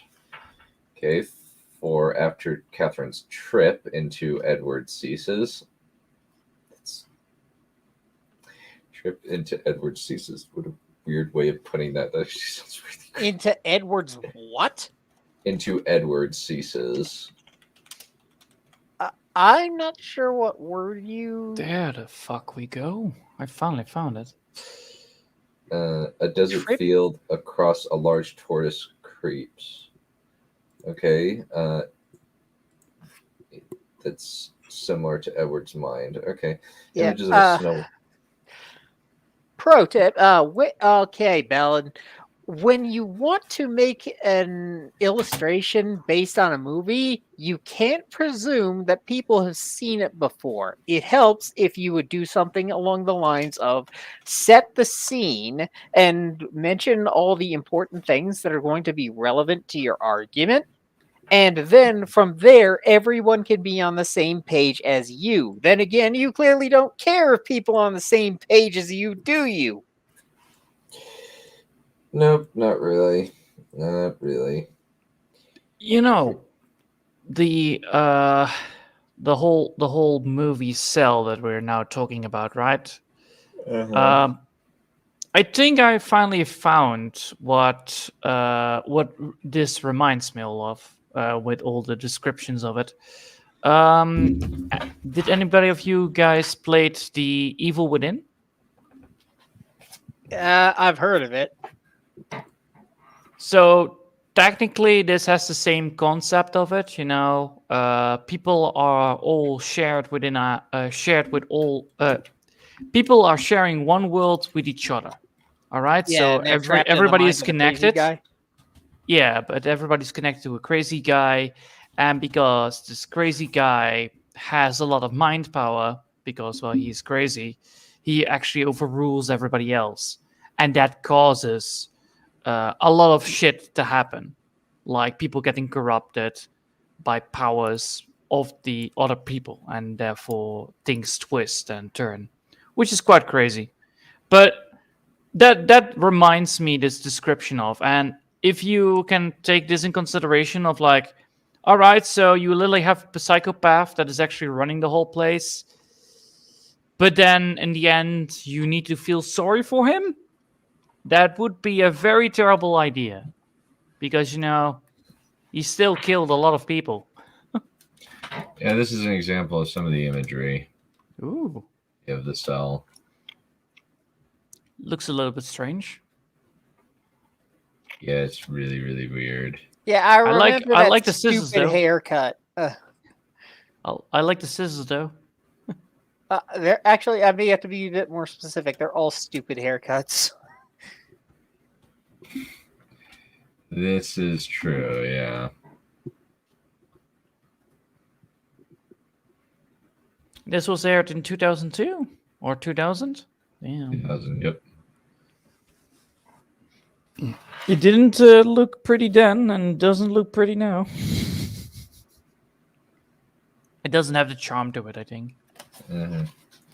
Well, some scenes that are posted here look nice, but I could imagine that it is a little bit the people how they are dressed in the modern world look a little bit on the strange side. No, this is all because it's inside of the mind of a serial killer. So everybody looks Weird. strange because of it. Okay. No wonder he kills everybody if they look that stupid. Yeah, you just And had an a lot of ugly imagery face. You just Him wanted to as help. there's a lot of images of, say, him as a demon with horns and stuff. It's very odd. And these flowing clothes. Yeah, it's one of those. This was a movie so that the director could flex sorts of deals. It's like anything can happen. In fact, it's pretty much describes the evil within as well. Yeah, everything could happen. Yeah, Because, who's the guy behind Evil Within? It's not Kojima. let me just double check It's this. the Resident Evil 4 guy, I think. Yeah, it's the Tango game. It's the publishers Bethesda Softworks and the developers Tango GameWorks. They even released the second season. They even released the second game. I mean, where instead of the Psycho now in charge is actually is another psychopath that came within a package. They tried it again, and again a psychopath is on the loose, but this guy has a camera, so he can put people into art for his collection. It's fucking evil as shit. Yeah, he goes on. I'll kind of breeze through this as quickly as I can. There's just a snow white dog, blue pickup truck against a stark blue sky, both the return of a helicopter or camera work, and the failure to show diverse elements of the mise-en-scène in relation to each other arouse expectations that the film has returned to Edward's mind when a shadowy figure enters the room and stands before the apparently incongruous image of a fully clothed woman floating what it seems to be an enormous topaz fish tank. The viewer's suspicion seems confirmed, yet this time the scene is not fantasy, it is all too real. The consummation, as the viewer will learn, of Carl Strieger's horrid fantasies. These early scenes then intimate a process that becomes more pronounced and more urgent as the cell progresses, a process whereby the film challenges its audience's fundamental ability to distinguish between fantasy and fact. Okay. Why does he say fantasy from fact? That is a weird way to phrase it. Usually people say fantasy from reality. Yeah. But isn't it not very obvious when you are in the fantasy and when you're in the reality in that movie? I would probably say so, because the colors are way more vibrant when you're in somebody's head. Yeah, but that definitely, I forget exactly how it is, but that definitely seems like one of those kinds of movies that would do a fake out, sort of, basically what was that one, the Dream one? The Inception did way later. Inception. Yeah, where Inception. they try to pull is this a dream or is this the real life? Is this just fantasy? That this inability is, according to Catherine, the hallmark of the insane mind. For severe schizophrenics, she asserts, there is no discerning between fantasy and reality. Makes this manipulation of the viewer's reality a significant element of the film's discourse on the mentally ill.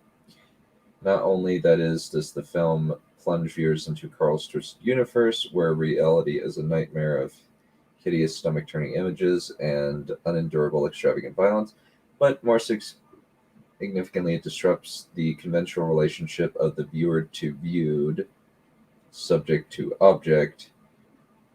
Okay, that's weird. If Carl is quite literally subjected to the experimental mind-probing technology, the viewer is similarly subjected to an experiment in mental distress. Mental experiment in cinematography.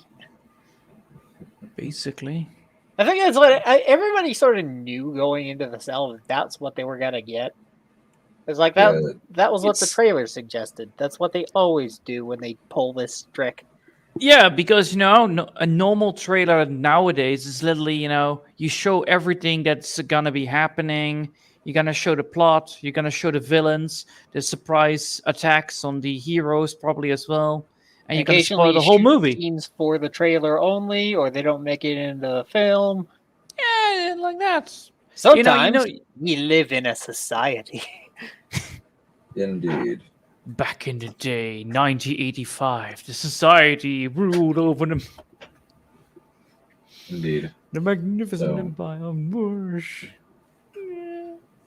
All right. Indeed, it is one of the paradoxes of the cell that the fevered fantasy of Carl's mind, a carnival-esque cascade of blood-soaked images from Hieronymus Bosch, Salvador Dali, Eva Ard Munch, and other surrealists, seem to come from the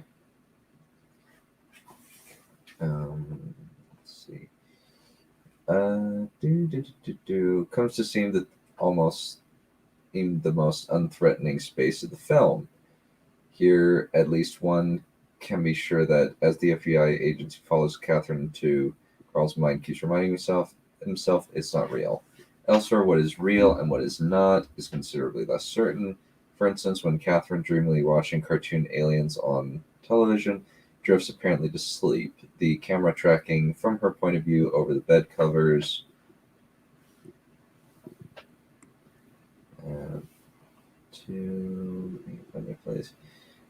over the bed covers to imperceptibly turn to dunes. There is a momentary hesitation concerning not only the continuity effect but the return to Edward's mind. Does the scene represent a dream, a flashback, a memory, a dissolve to a new session, or inasmuch as Catherine was smoking pot shortly before, a hallucination? More tellingly, on Catherine's second trip into Carl's mind, the process seems to have gone awry. She awakens within the experimental chamber, her colleagues telling her that the machine has malfunctioned. When she rises to fix the mechanism, she realizes she is already in, and she views her own body and Carl's from afar. Later, when Carl, the FBI agent, when Peter, the FBI agent, enters Carl's mind in pursuit of Catherine, a similar shot of three bodies in the chamber leads one to believe that another trick has been played, but this time the shot turns out to be an objective rather than a subjective one. A real shot of the chamber and thus, however, paradoxically, a deceit. This whole thing's confusing. In this sense, one of the principal functions of the cultural concept of the mad killer is to mitigate the intolerable precariousness of the individual and cultural insanity. The film's formal instability seems to encourage rather than allay the fear that the slayer may not be so distant from the norm as it may appear. Okay.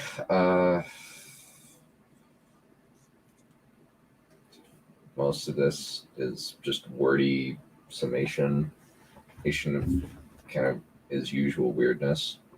I don't. Even more jarring than these acute episodes of confusion are the many ways in which the cell closes the gap between its heroes and villain, whereas the technological devices may seem but eye-catching tricks, the suggestions of identity between protagonist and monster are harder to shake. For instance, in an early segment before Catherine's acquaintance with Carl, cross-cutting between shots of her at home and him repairing his human doll creates not only contrast, but between the cozy domestic replete and the repulsive private party, but uncannily and uncomfortably a sense of kinship between the two. Both are single individuals disturbed by failings in their lives and acting out intimate, isolated dramas, a similarity on which the film tastelessly insists when it cuts between Catherine asking her cat wants some milk to a shot of Carl's dead victim's face floating in a tub of milky liquid. Okay. It's when one artsy fartsy tries to psychoanalyze another artsy fartsy. Yeah, I would agree with that. That's a pretty accurate summation. Okay. Okay, this bit's freaking weird. Likewise, Carl's masturbatory ritual, in which he hangs like a marionette above the dead woman's body, suspended by hooks and chains, forms an inverted and perverted parallel to the therapeutic procedure in the lab, in which those ongoing the mind-merging operation hang face up from the ceiling in visceral, muscle-sheathed rubber suits. Okay. I think that you're reaching a bit, dude. Is he high or something? Probably. I don't know. I haven't seen the cell, so Yeah. not in a long time. I know that it is somewhat accurate that it does hang himself suspended over the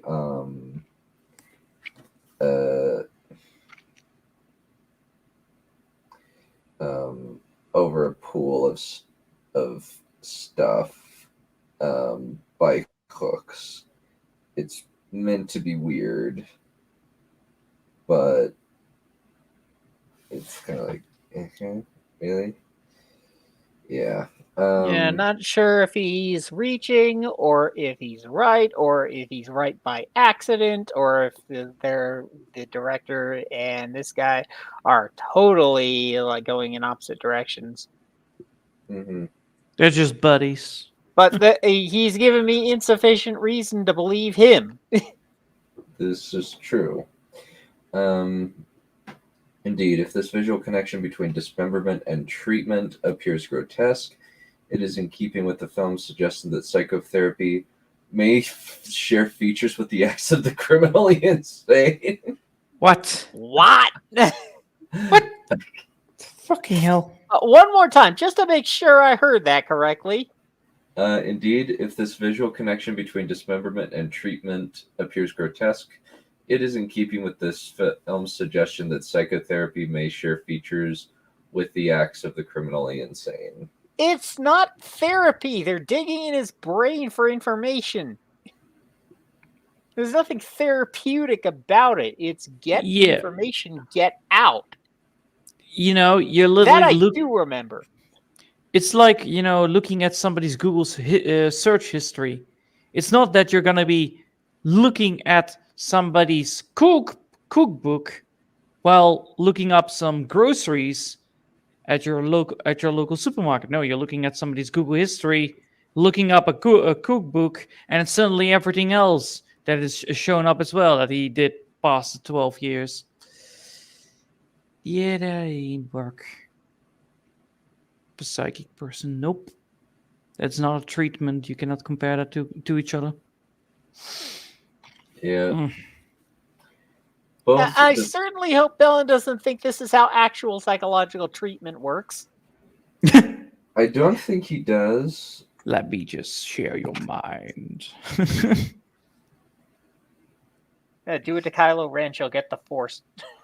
Oh my god. No. Too many things has happened already. Jeez.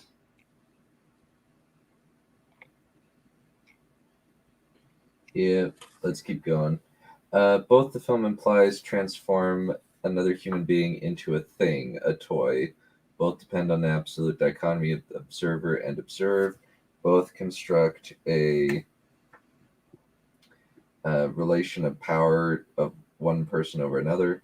Thus, if Carl's practice of filming his victim's death so as to view the tapes during masturbation seems the epitome of inhumanity, the fact that the scientists who supervise the mind merge are positioned in front of a screen-like window, avidly watching the inanimate bodies of the experimental subjects in the chamber, draws a correlation between his deadly acts and their kindly acts. What? So he thinks The first bit, did he literally talk about masturbation? That's why this psychopath is making these dolls, or what? Yeah, I think that was actually a plot point in the cell. Mm-hmm. Okay, okay. That's And then already a it's- very weird plot point, but okay. And then he's comparing that to the fact that the people who are psychologists are looking at a screen. So technically, he compares the psychologists to people that are watching porn. Okay. Or this psychopath that is watching violent pornography that he's filmed himself. I don't know if you They're then both watching screens, though. Oh no, I'm looking at a screen right now. I'm just like, Yeah, this okay, we got about 14 more pages. Jesus. oh god. Let's try to breeze through this. It seems as though we're getting into the meat and potatoes of the crazy now at this point, though. Beat potatoes.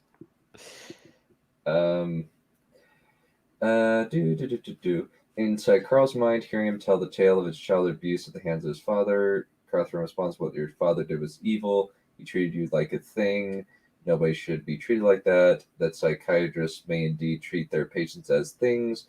They consider their people in Saz's words, mere objects or things to be classified and manipulated. Are suggested by one doctor's claim that psychologists who first tested the machine only wanted to report and observed on their mental guinea pigs, and another doctor's gleeful hand-rubbing exclamation round two before he sends Catherine into Carl for another go." Really, that's not what this means, but it's still weird. Let me see what's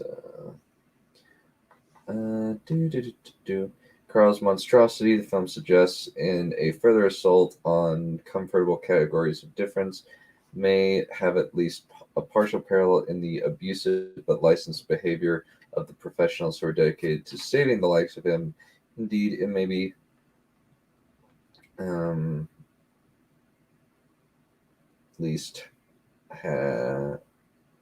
it may be precisely the cultural narrative that turns the mad into brute things that reveals the monstrosity of the norm. Interesting. What distinguishes Catherine as an exception to her culture's mad narrative is her ability to sympathize, empathize,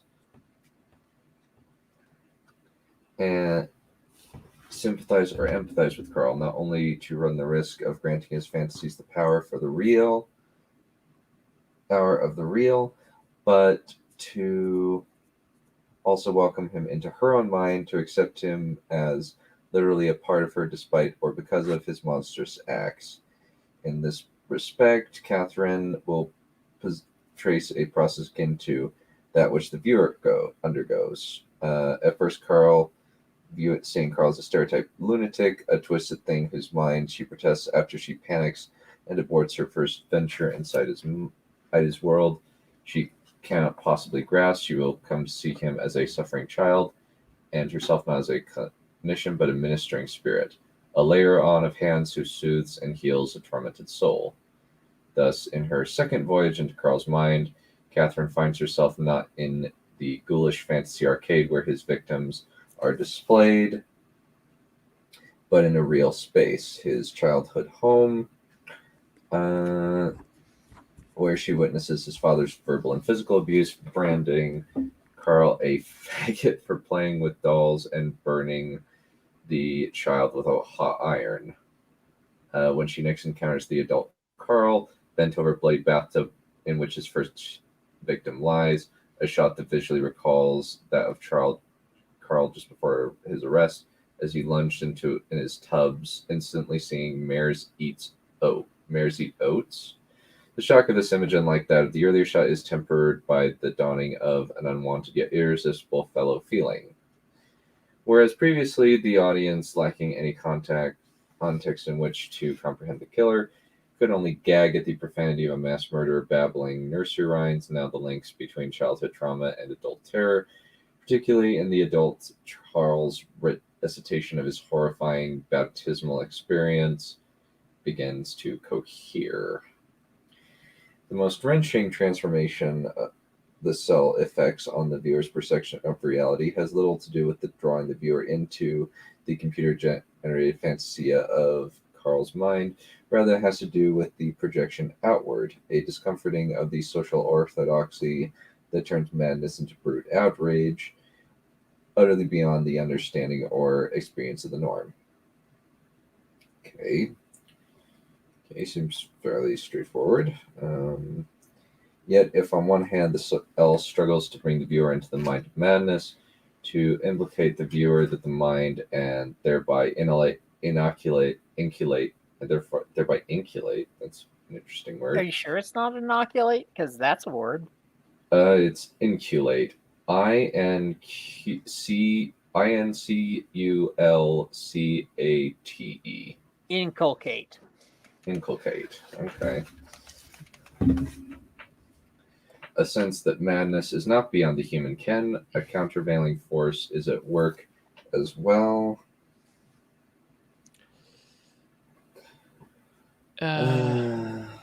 Instill an idea, an attitude, and habit by persisting instructions. All right. Work as well. One that restores the culture's comfortable fiction of the mentally ill as absolutely alien and of violence as absolutely the province of the mentally ill. The most obvious semblance of this force lies in the rendering of the adult Carl, who both in reality and his fantasized self-images is so thoroughly loathsome that it beggars belief that any degree of abuse could have turned such a spotless child into such a horrendous killer. Peter, who registers resistance to this environment and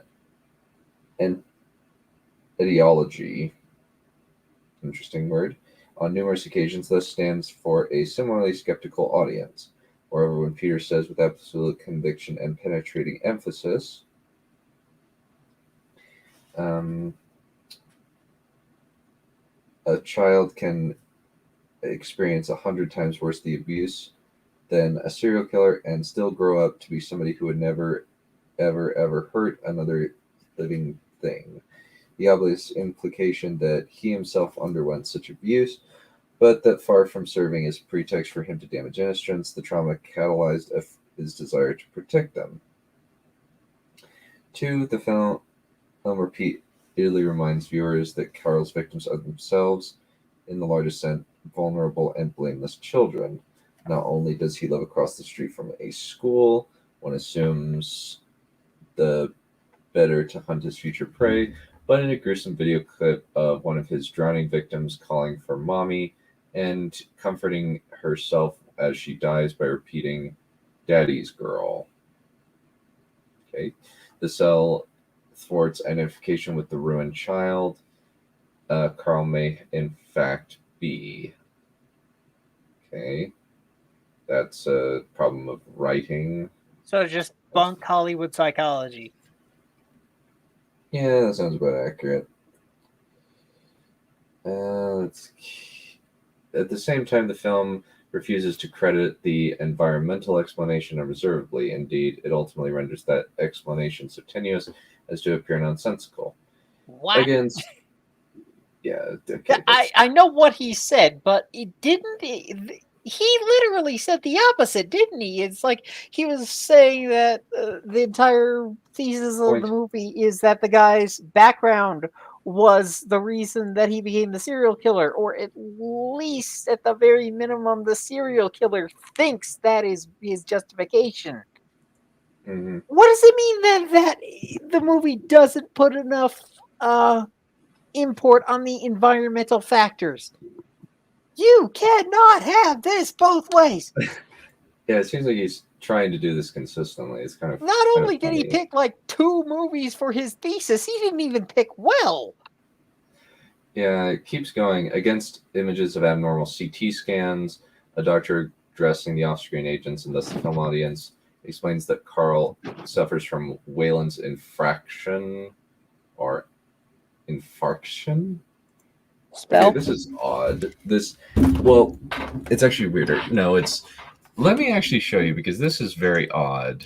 Let me see. So what I'm looking at is this bit right up here. What the hell was willing infraction? So Wayland's infraction, okay. Infarcation?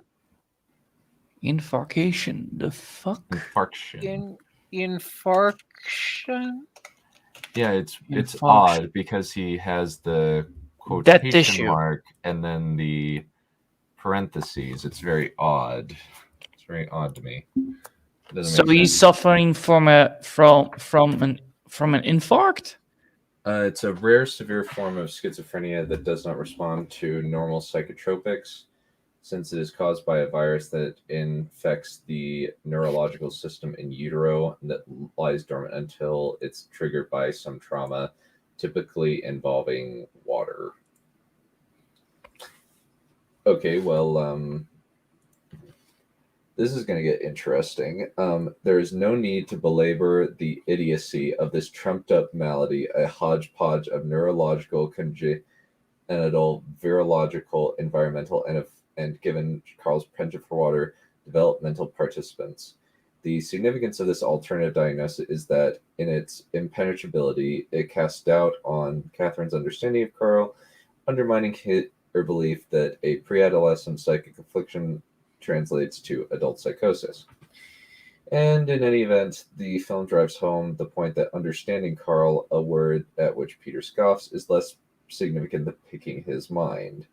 Repeated cuts to the young woman in the isolation chamber as her death draws near serve as reminders of Carl's depravity and the urgency of Peter's investigation, which ends thanks not to Catherine's probing, but to Peter's chance discovery of one piece of stable data within Carl's wretched mind that allows and enables him to track the monster's victim to his lair. Okay. It can be both environmental and mental. And So, am I missing something here? Because it's... So, what is Bellin suggesting that the movie's thesis is exactly? That think that- the serial killer is just evil, or that he is mentally ill? Or No. what is his take? I'm not following. I think he is misunderstood. I I think that is his opinion upon it.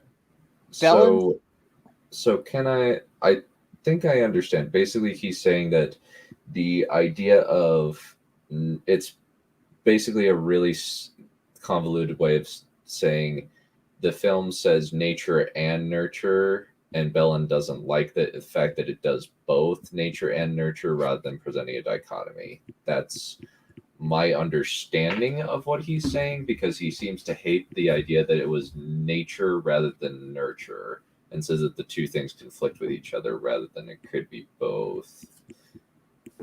Okay. Wow. That's my summation based on me trying to understand stupid.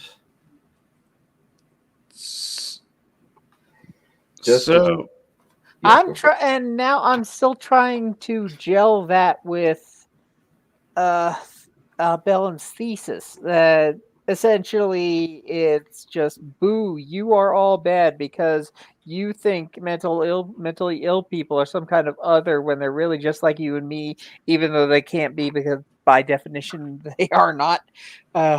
But then he contradicts himself if it literally says that he suffers from a thing in his head that actually causes him to instantly snap and turn into a big giant villain.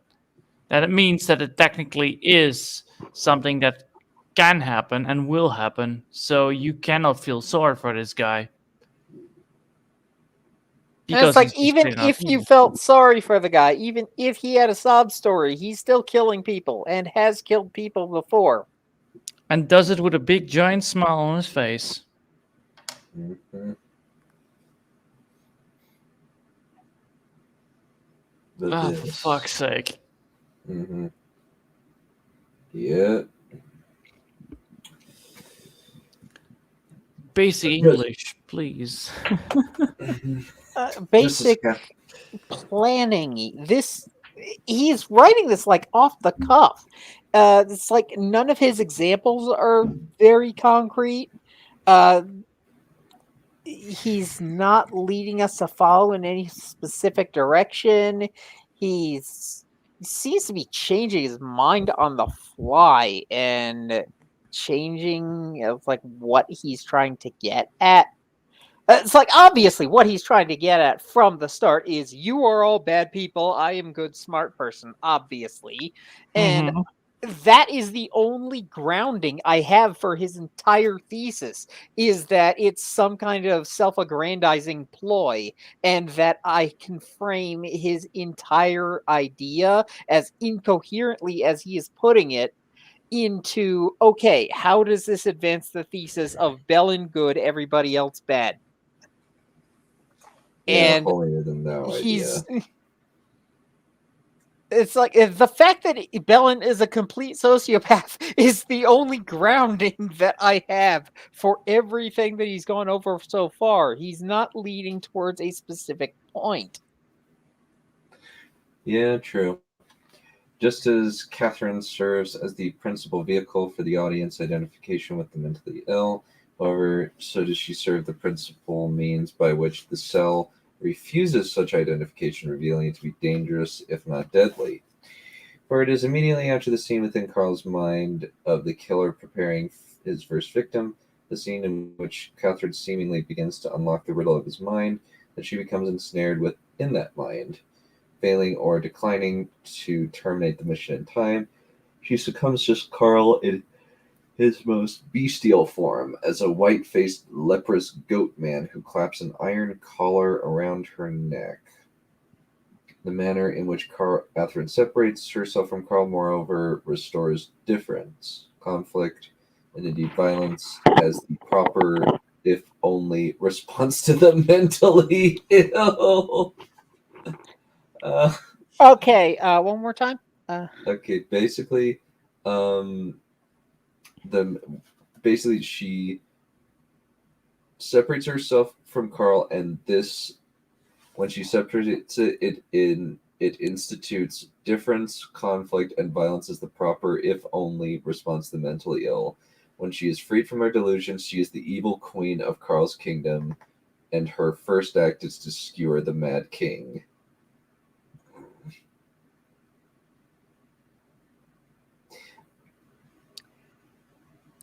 I'm not familiar enough with the plot of the movie to know whether he is incorrect or not. Well, it's basically just that, she skewers him, and therefore the only solution to the mentally ill is to kill him. That's what he's claiming. Well, I shouldn't even have to point out that this is extrapolation between all mentally ill people and a specific serial killer dreamt of in the mind of a director who had more of an eye for how can I make cool shots rather than how can I make sense. So I think this is fairly moot. So yeah, it's very much the idea of this is apophenia. What is wrong with you? Why do you think this way? Who hurt you? what's the next movie or the last movie, I guess, that he is going to 12 Monkeys. Yeah, that might have to be another time. I'm gonna have to go refresh myself on that movie. Hopefully I can find a review of it that can at least go on to at least give premises of this, because I'm lost a lot in this because I simply don't remember the movie enough to know whether or not Bellin is pulling something out of his ass versus like previous instances of him clearly pulling stuff out of his ass that I know of. Fair enough. Jurassic Park, most notably, and Aliens. So we'll just go as far as say finishing talking about the cell. And then we'll call it for today. Sound I good? think he has Yeah, a big brain fetish. I'm gonna need more research in order to actually determine whether or not Bellin has a leg to stand on. See, this is Bellin. This is what you do when you don't know things. You look stuff up. You don't pull stuff out of your ass. You Oh, you can rewatch it. occasionally admit to not understanding things if you don't understand them. I admit that I do not understand a lick of shit you've gone into in this chapter. And Me I too. am trying to meet you on some kind of even ground. I'm trying to figure out what your premise is before I call you a massive idiot. He just kind of is a massive idiot. And I'm the fool who's trying to meet him on his own terms, but at least I'm playing fair. True. I think I will be watching those 12 Monkeys you said, right? Yeah, it's called 12 Monkeys, yeah. Oh, I will watch that movie. That is The a very 40K version, 12 Monkai. But yeah, I believe that he is literally having some kind of, he's trying to deny something of his own thoughts, I think, because he's trying to contradict his own thoughts and then try to say that he actually does want to. It's Incredibly immature and insecure cinematic Gnostic claims to know hidden meaning in movies. It's basically clickbait, the book. basically. Yeah, that's accurate. Things you missed in the cell. No, you didn't miss it. You just didn't care. Oh, it's like watching. How do you say that one? Like, did you know that there were seven? Did you know there were 7 secrets in Elden Ring that you don't know about? And then it's like very basic 1, 2, 3, 4, 5, 6, 7. It's like, oh yeah, I saw those things, but they are mediocre. But they are secrets. They At might, least but Elden it's not Ring's valuable. secrets might be somewhat interesting. Yeah, hence calling Bellin a Gnostic. Yeah. Mhm. The very sign of sanity, then, is striking out against the insane, treating them like the monsters they are. Okay. So he's What literally if the insane person is a monster? yeah, like a werewolf. And didn't Bellin suggest from the plot of the movie that he recalled that they essentially said that no, a mental diagnosis didn't explain things and he was evil? So didn't the movie by Bellin's own admission, based on his explanation, say that mental illness was irrelevant? Basically. Yeah, it sounds about right. So technically, you're dealing with a very evil person that does like to do evil things. I don't know. This guy has like a, how do you say that? Stockholm syndrome, then actually, kind of feeling towards it, like Yeah. Also, did the cell make up the disease, or did they embellish Wayland's an existing infraction. disease, or what? Wayland's infraction is what it's called. Let me look that up, just so we can get some idea. Okay, Wayland's infraction. So this is what you do when you are. It is a thing. Oh, Yeah. apparently it is, but it's an incomplete bone fraction and affects bony tissues, not the brain.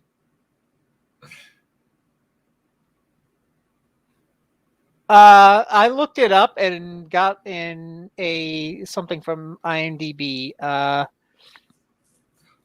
Factual errors incorrectly regarded. I have to look this up. The Wayland's infraction, a brain disorder which is said to have accelerated Stargar's schizophrenia, was made up for the movie. Okay, it was made up. An infraction actually refers to an incomplete bone fraction that affects bony tissues, not the brain.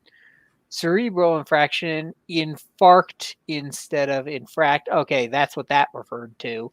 Or tissue death due to lack of blood flow does occur in the brain, but this is said to cause schizophrenia-like symptoms that would not cause or affect schizophrenia itself. Hang on, I'll post the link in the chat and Yeah, because that's Ah. weird. Because that's yeah, well, I guess look it's up like they Wayland's made it up, I infraction suppose. from there. It was made up. Essentially, they didn't know what an infraction was, and it might also clarify that whole infarction thing that you pointed out and showed in the book. That was weird.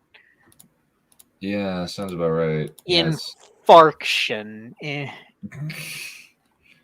Infarction, yes. Actual Infarction errors. definition.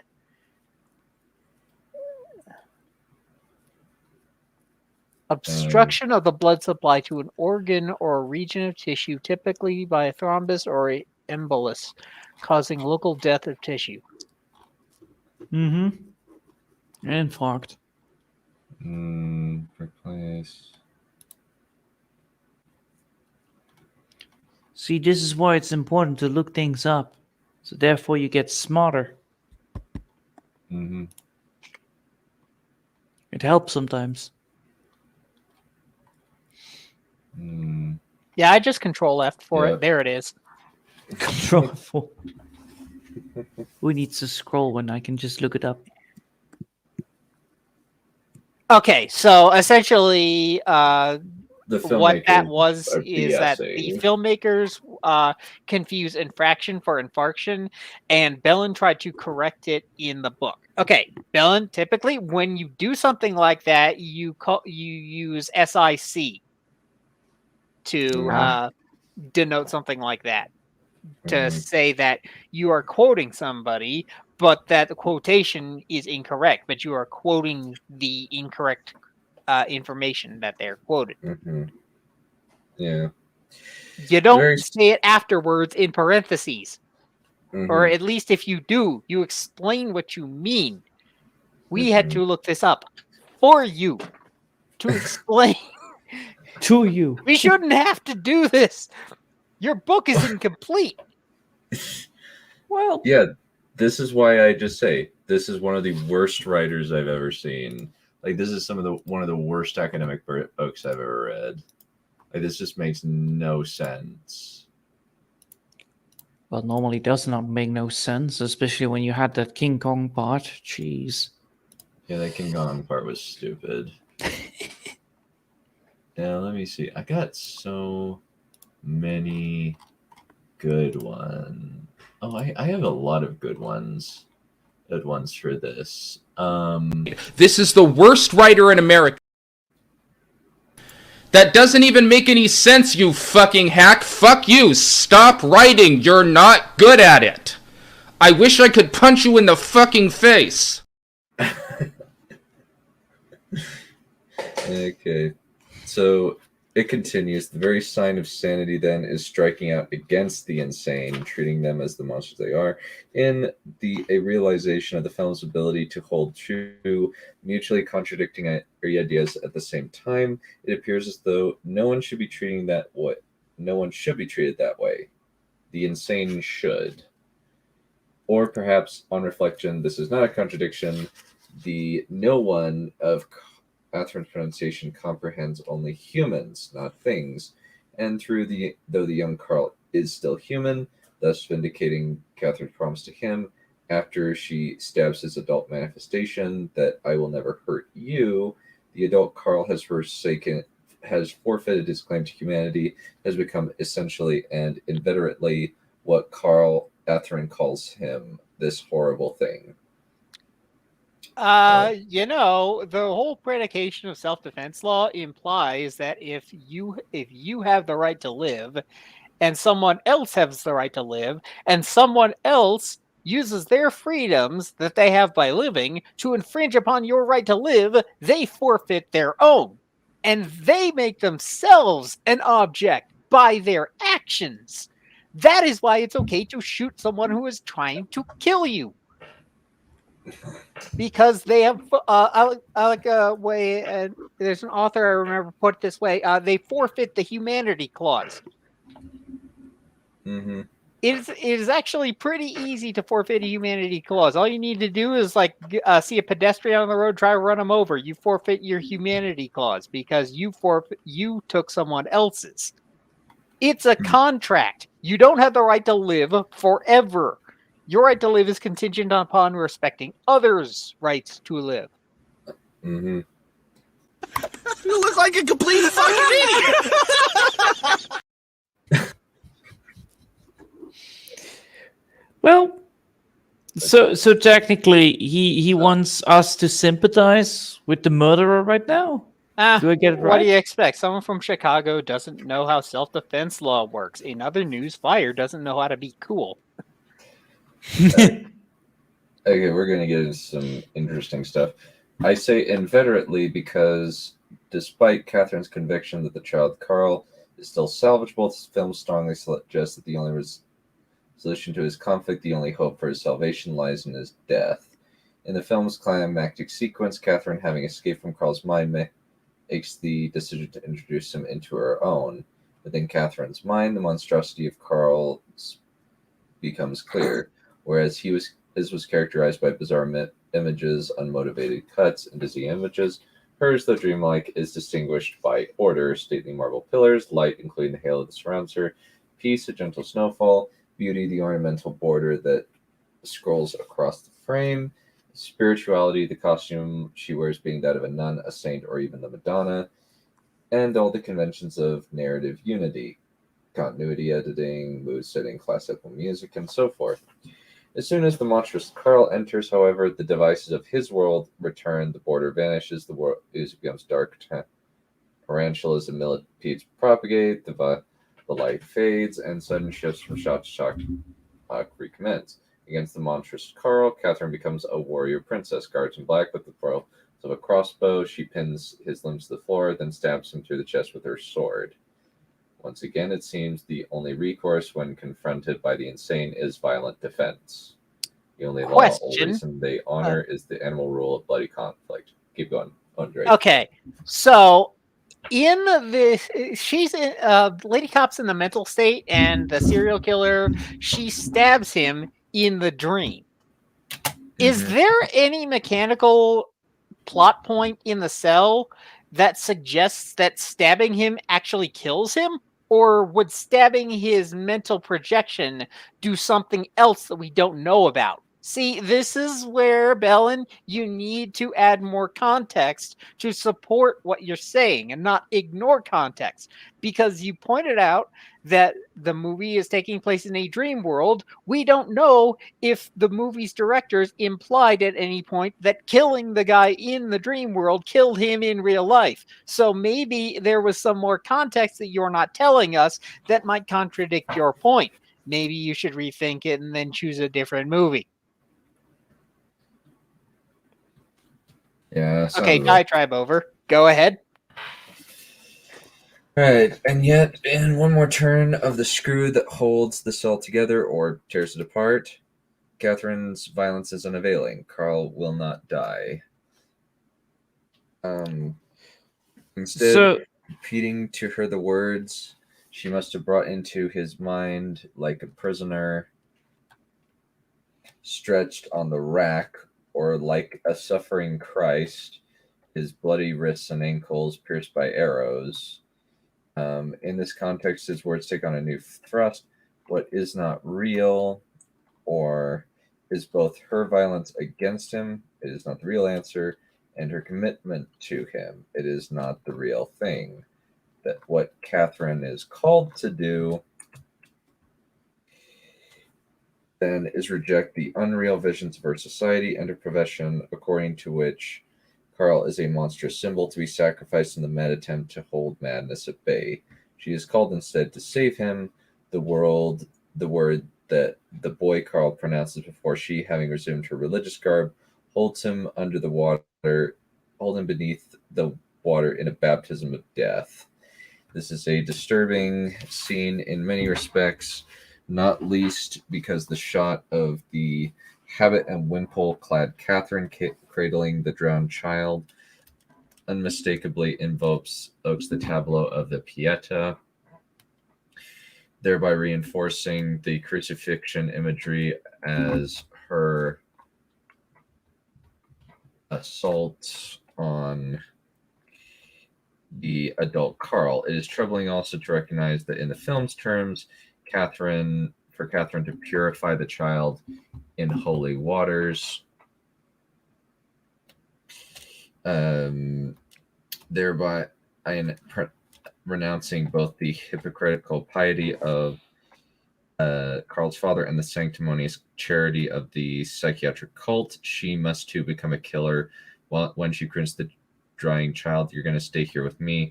Her words suggest both her acceptance of the other and her realization that murder has become her birthright. I'm still hung up on that baptism of death line and wondering how little Bellin understands the cultural implications of that. You realize baptism is a metaphor for death already. Saying a baptism of death is like the fire of fire. Yeah, literally the word baptism is related to baptismo or burial. Yeah, submerging. Redundant. It's completely redundant. The baptism of death. The hanging of the hanging gardens. Yes, they are still hanging. It also sounds like something that Frank Miller might say unironically. Yeah, because Frank Miller is a dunce. Frank Miller, Alan Moore, the baptism of death. Pretty much anybody So technically, he's trying to because we don't know the context too good about what's gonna be going on. But she tried to murder him, doesn't work. So she tries to destroy his mind by technically mind bullying him into submission or something like that. Or how do we see this? In which case, yeah, I was correct then, and that that means that the question I asked earlier, does stabbing the bad guy act in the mental scape actually work? And the answer appears to be no. Bellin completely misled his audience on that one. Mm-hmm. And then he continues like, now she's a bad guy because she tries to do another solution to try to maybe fix. Yeah, but is she a bad guy in the Cell's context or in Bellin's context? Well, I think in Bellin's context, not in the Cell context. I think the Cell context is literally she tries to escape from the situation. Therefore, she tries to do the more drastic measures by breaking the mind of the person she is in. I think that's a very smart move to get out of the fucking situation at all. Mm-hmm. Yeah, or if it's like the act of stabbing him was some kind of break from something that she had been under before. But... Oh, yeah, like, the stabbing causes his mind to be free, therefore she can take over a little bit and can shape in a way that she can find an escape. I think that is a very smart move as well. Yeah, but again, premise not communicated sufficiently. So we don't know what the stuff he is telling us is happening in this movie actually means. Or it's like, is he presuming to write this book to a bunch of horror aficionados who have seen all the horror movies, including the apparently crap ones? I hope not. Mm-hmm. What makes this mercy killing even harder to read is that it, as it unfolds, parallel action shows Peter discovering the trapped young woman, freeing her from what seconds later would have been her watery grave, and embracing her in a shot that mirrors that of Catherine and Carl, even to the detail of both rescuers hushing, "You're okay," to the children they have quote-unquote saved. To adopt the cultures and the cinema's widespread misconception of mental illness, then, the Cell is schizophrenic, exhibiting two separate personalities. Or, to adopt the clinical nomenclature, the Cell is delusional. It is nonsensical to see the mentally ill as twin, diametrically opposed person, innocent children and mad monsters, but the film tenaciously maintains both images, and neither can shake the other. The film's conclusion does nothing to resolve this fixation. Though Catherine, cautioned at the start to not take her work home with her, has come to reject this advice and has admitted the mad into her home, both by adopting Carl's dog and by opening her mind to Edward. Peter remains the spokesperson for alienation, questioning her decision to let Edward in on the grounds that it might pose a danger to her. If then Carl's sacrificial death liberated one soul from the mortal fear of the other, its effect is pass another by. The final shot shows Edward within Catherine's mind, whereas the opening scene, she aborted her mission at the first sign of the child's recalcitrance. One has reason to hope that this time she will tough it out and affect his recovery. Is the implication then that early intervention may prevent children from becoming monsters? Yeah, that's often happens, yes. And the funny thing is, Bellin has done a better job of communicating this movie is dumb than communicating any of his thesis. Yeah, that's true. Or is this film, by establishing empathy as the hallmark of humanity, reinscribing the line between the normal Catherine who feels others' pain and the abnormal Carl who inflicts it? And if the latter, is the film not allowing the audiences to, having identified with this once with the mentally ill, to relieve any future need to identify with the mentally ill? That the cell raises such questions is a testament to its weird power to upset the categories of difference, but it is also an indication of the film's compulsive need to set these categories right. There is, at that, another and a significant sense in which the cell supports the very oppositions it seems to abrogate. By confining the principal action and conflict quite literally to the warped mind of the mentally ill, the film supports the alienating process by which mental illness is torn from its social context. To be sure, there are some indications in the cell that Carl's actions possess broader psychological determinants, the indication of the psychiatric profession, the critique of institutional Christianity, and even the implication that law enforcement remains blind to the torment of mental illness may suggest that it is not Carl alone who is mad in this world. Institutional Christianity? When was that relevant? Apparently when Catherine was wearing a nun's habit and wimple. A nun's habit and what? And wimple. As well as the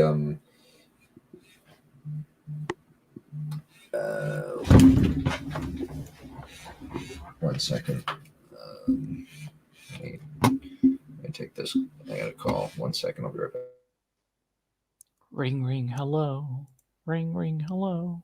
You have been To be fair, I've disconnected. gotten a few annoying calls on this stream. Unfortunately, I couldn't really do anything about them.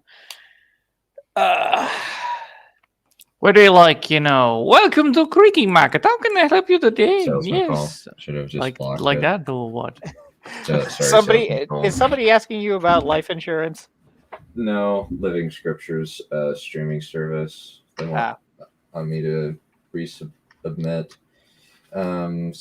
Basically, at certain points, there's Christianity associated imagery like the Pieta, her wearing a nun's habit, etc. Yeah, so does Evangelion, but it doesn't get it right either.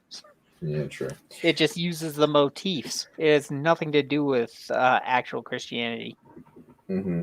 Only like pop Hollywood Christianity. Anyway. Mm-hmm. Yeah.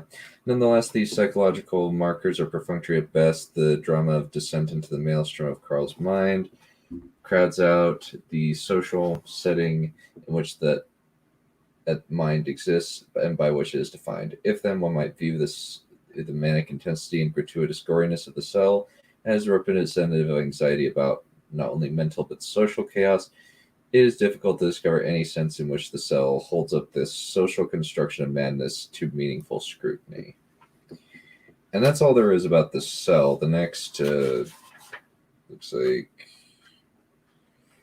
10 pages or so is about 12 monkeys, apparently.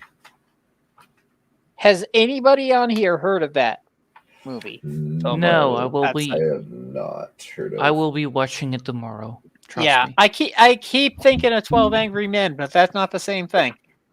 What? The 12 Angry Dwarfs? I guess the Snow White Well, and we the 12 can- Angry Men.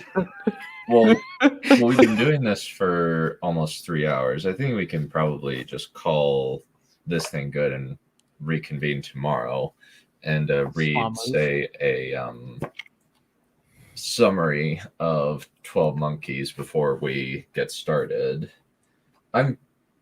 Since I've never heard of this I will movie be before. looking This it up. Let's see if I can watch it even. Hopefully I can. You All probably I need is can. like a plot synopsis, relatively. Ah, simple. wait, there are multiple seasons of this? I don't think I don't think the 12 Monkeys is a TV show. Let me see. Because there is a TV show of it. There probably is a TV show, but let me see. Let me see something. In a future world devastated by disease, a convict is sent back in time to gather information about the man-made virus that wiped out most of the human population on the planet. Okay, so it's Terry. Okay, that explains a lot. It's by Terry Gilliam. How does that Okay. explain anything? Context? Because Terry Gilliam is famous for making weird movies, like Brazil, and other things.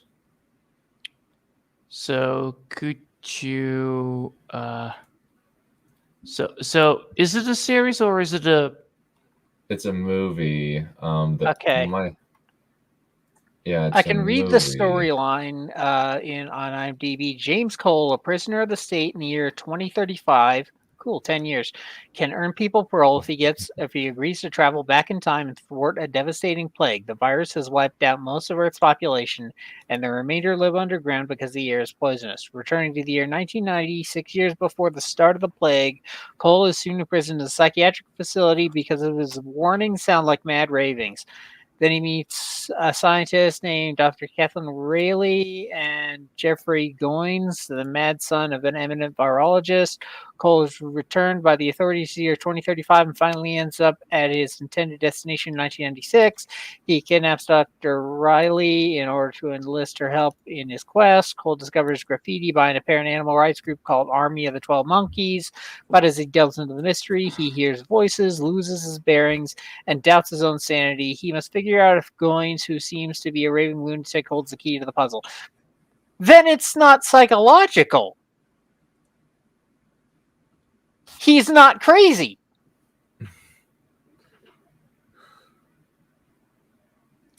Well, looks like I can watch this movie, so I can watch it. Yeah, I'm just curious as to just what even this means. The mental problems in this that this movie implies aren't actually real. He's not crazy. He really is from the future. He's not delusional thinking he's from the future. He actually is. How this time travel plot involves questioning sanity is beyond me, but yeah, Bellin may be entirely off on this one. What the hell? Yeah, I don't know Oh why. boy. It's like, I think he may be 2 for 2 on picking movies that supposedly deal with psychological motifs aren't actually about legitimate insanity. You It's like, know, dude was born too young to criticize Joker. Yeah, I would love to see his critiques on Joker, to be perfectly honest. I think it would be freaking hilarious. oh, Joker, the one where literally only the Joker is showing up. Nice. That one was actually quite nice to look at. Yeah, the Joaquin Phoenix Joker. Yeah, that was a Yeah. great movie. Yeah, pity Really like about it. It tried to tie itself to DC to nothing but its own detriment. Yeah. It did make its name, right? It did make an impact. Yeah, even though implying that Joker actually knew who Bruce was as a baby, or as a child at least, and that was weird. Yeah, that bit, I'm just like, Not the It's best. like, what? Did Joker fall into a Lazarus pit at some point?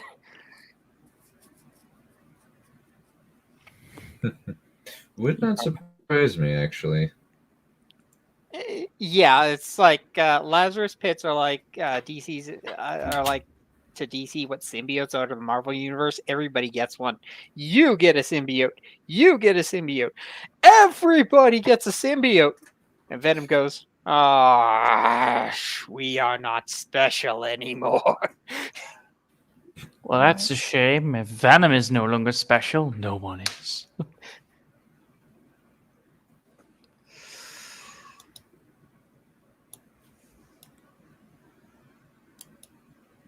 Yeah. I still think if you look at some horror movies, I think some of them are better than others. Oh, Honestly, yeah, Obviously. definitely. Kind of like Nightcrawler is an excellent horror movie. I really like Really I really like The Island actually. Or how you say, Nightcrawler. I don't know how you say that one, but it's a very fun one. Where everybody is where you literally are following two main characters that are literally from a clone facility, and they figure out that they are clones, and the only reason that they live is because people need fresh human organs. So it's literally a farm technically where they raise up from an industrial farm. Very inhumane. It So the it really Matrix. lets you question. Yeah, something like the Matrix, but then like you figure out like, oh, you're a clone, and then you come across yourself, and meeting yourself is very strange. I think I'm a clone now, a clone. And now, then except you the accidentally chromosome is a kill hand-me-down. yourself so that you can pretend you are the real person, so that you can just then figure out like, yeah, we need to rescue all the other clones from that horrible place where they kill people as cattle. So yeah, it makes things nice. Let me see if I can get it. Yeah. But it's really interesting that he's picking. Well, I guess we could put on the trailer. Oh my god! I immediately got it right. Nice. Well, I guess we could put on the trailer for 12 Monkeys. 12 monkeys. One monkey Sure enters does none. You're a very good observer, Cole. We have a very advanced program, something very different. An opportunity to reduce your sentence considerably. And possibly play an important role in returning the human race to the surface of the Earth. No license, no prints, no warrants. Take him down! Well, he took on 5 cops like he was dusted to the eyeballs. What year is this? What year do you think it is? 1996. That's the future, James. Do you think you're living in the future?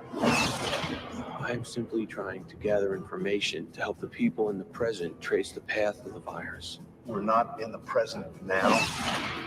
This is a place for crazy people. I'm not saying you're not mentally ill. For all I know, you're crazy as a loon. The army of the 12 monkeys, they're the ones that spread the virus. Monkeys. You've been living in a meticulously constructed fantasy world, and that world is starting to disintegrate. You haven't become addicted to that dying world? No, sir. He needs help. I think I'm crazy when people start dying next month. I don't belong here. You're here because of the system. I know some things that you don't know. Yes, my son. You sent me to the wrong year. You're certain of that? Science ain't an exact science. You had a bullet from World War I in your leg, James. How did it get there? I don't know. You're a trained psychiatrist. You know the difference between what's real and what's not. You said that I had delusions. You said you could explain. I'm trying to. I want the future to be unknown. I can help you. Get you out. You can't hide from them. Don't even try. We're all monkeys. The thing mutates. We live underground. They're watching you. I just want to do my part to get us back on top, in charge of the planet. Lol. With Brad Pitt. I didn't know that he was in it.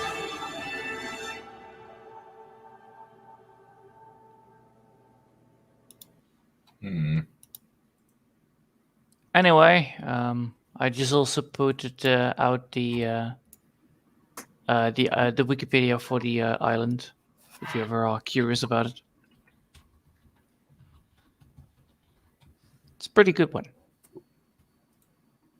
Hmm.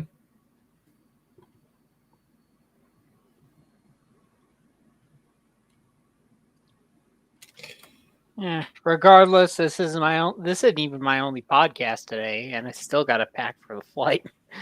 Okay. Yeah, thank you so much, Drake, for coming around. We really appreciate it. Yeah, and for trying to give Bellin the benefit of the doubt and trying to break down why he screwed up. Yeah, he screws up quite a bit. It's kind of... I'm at least trying to be constructive. Yeah. Oh, I'd agree. Definitely, yeah,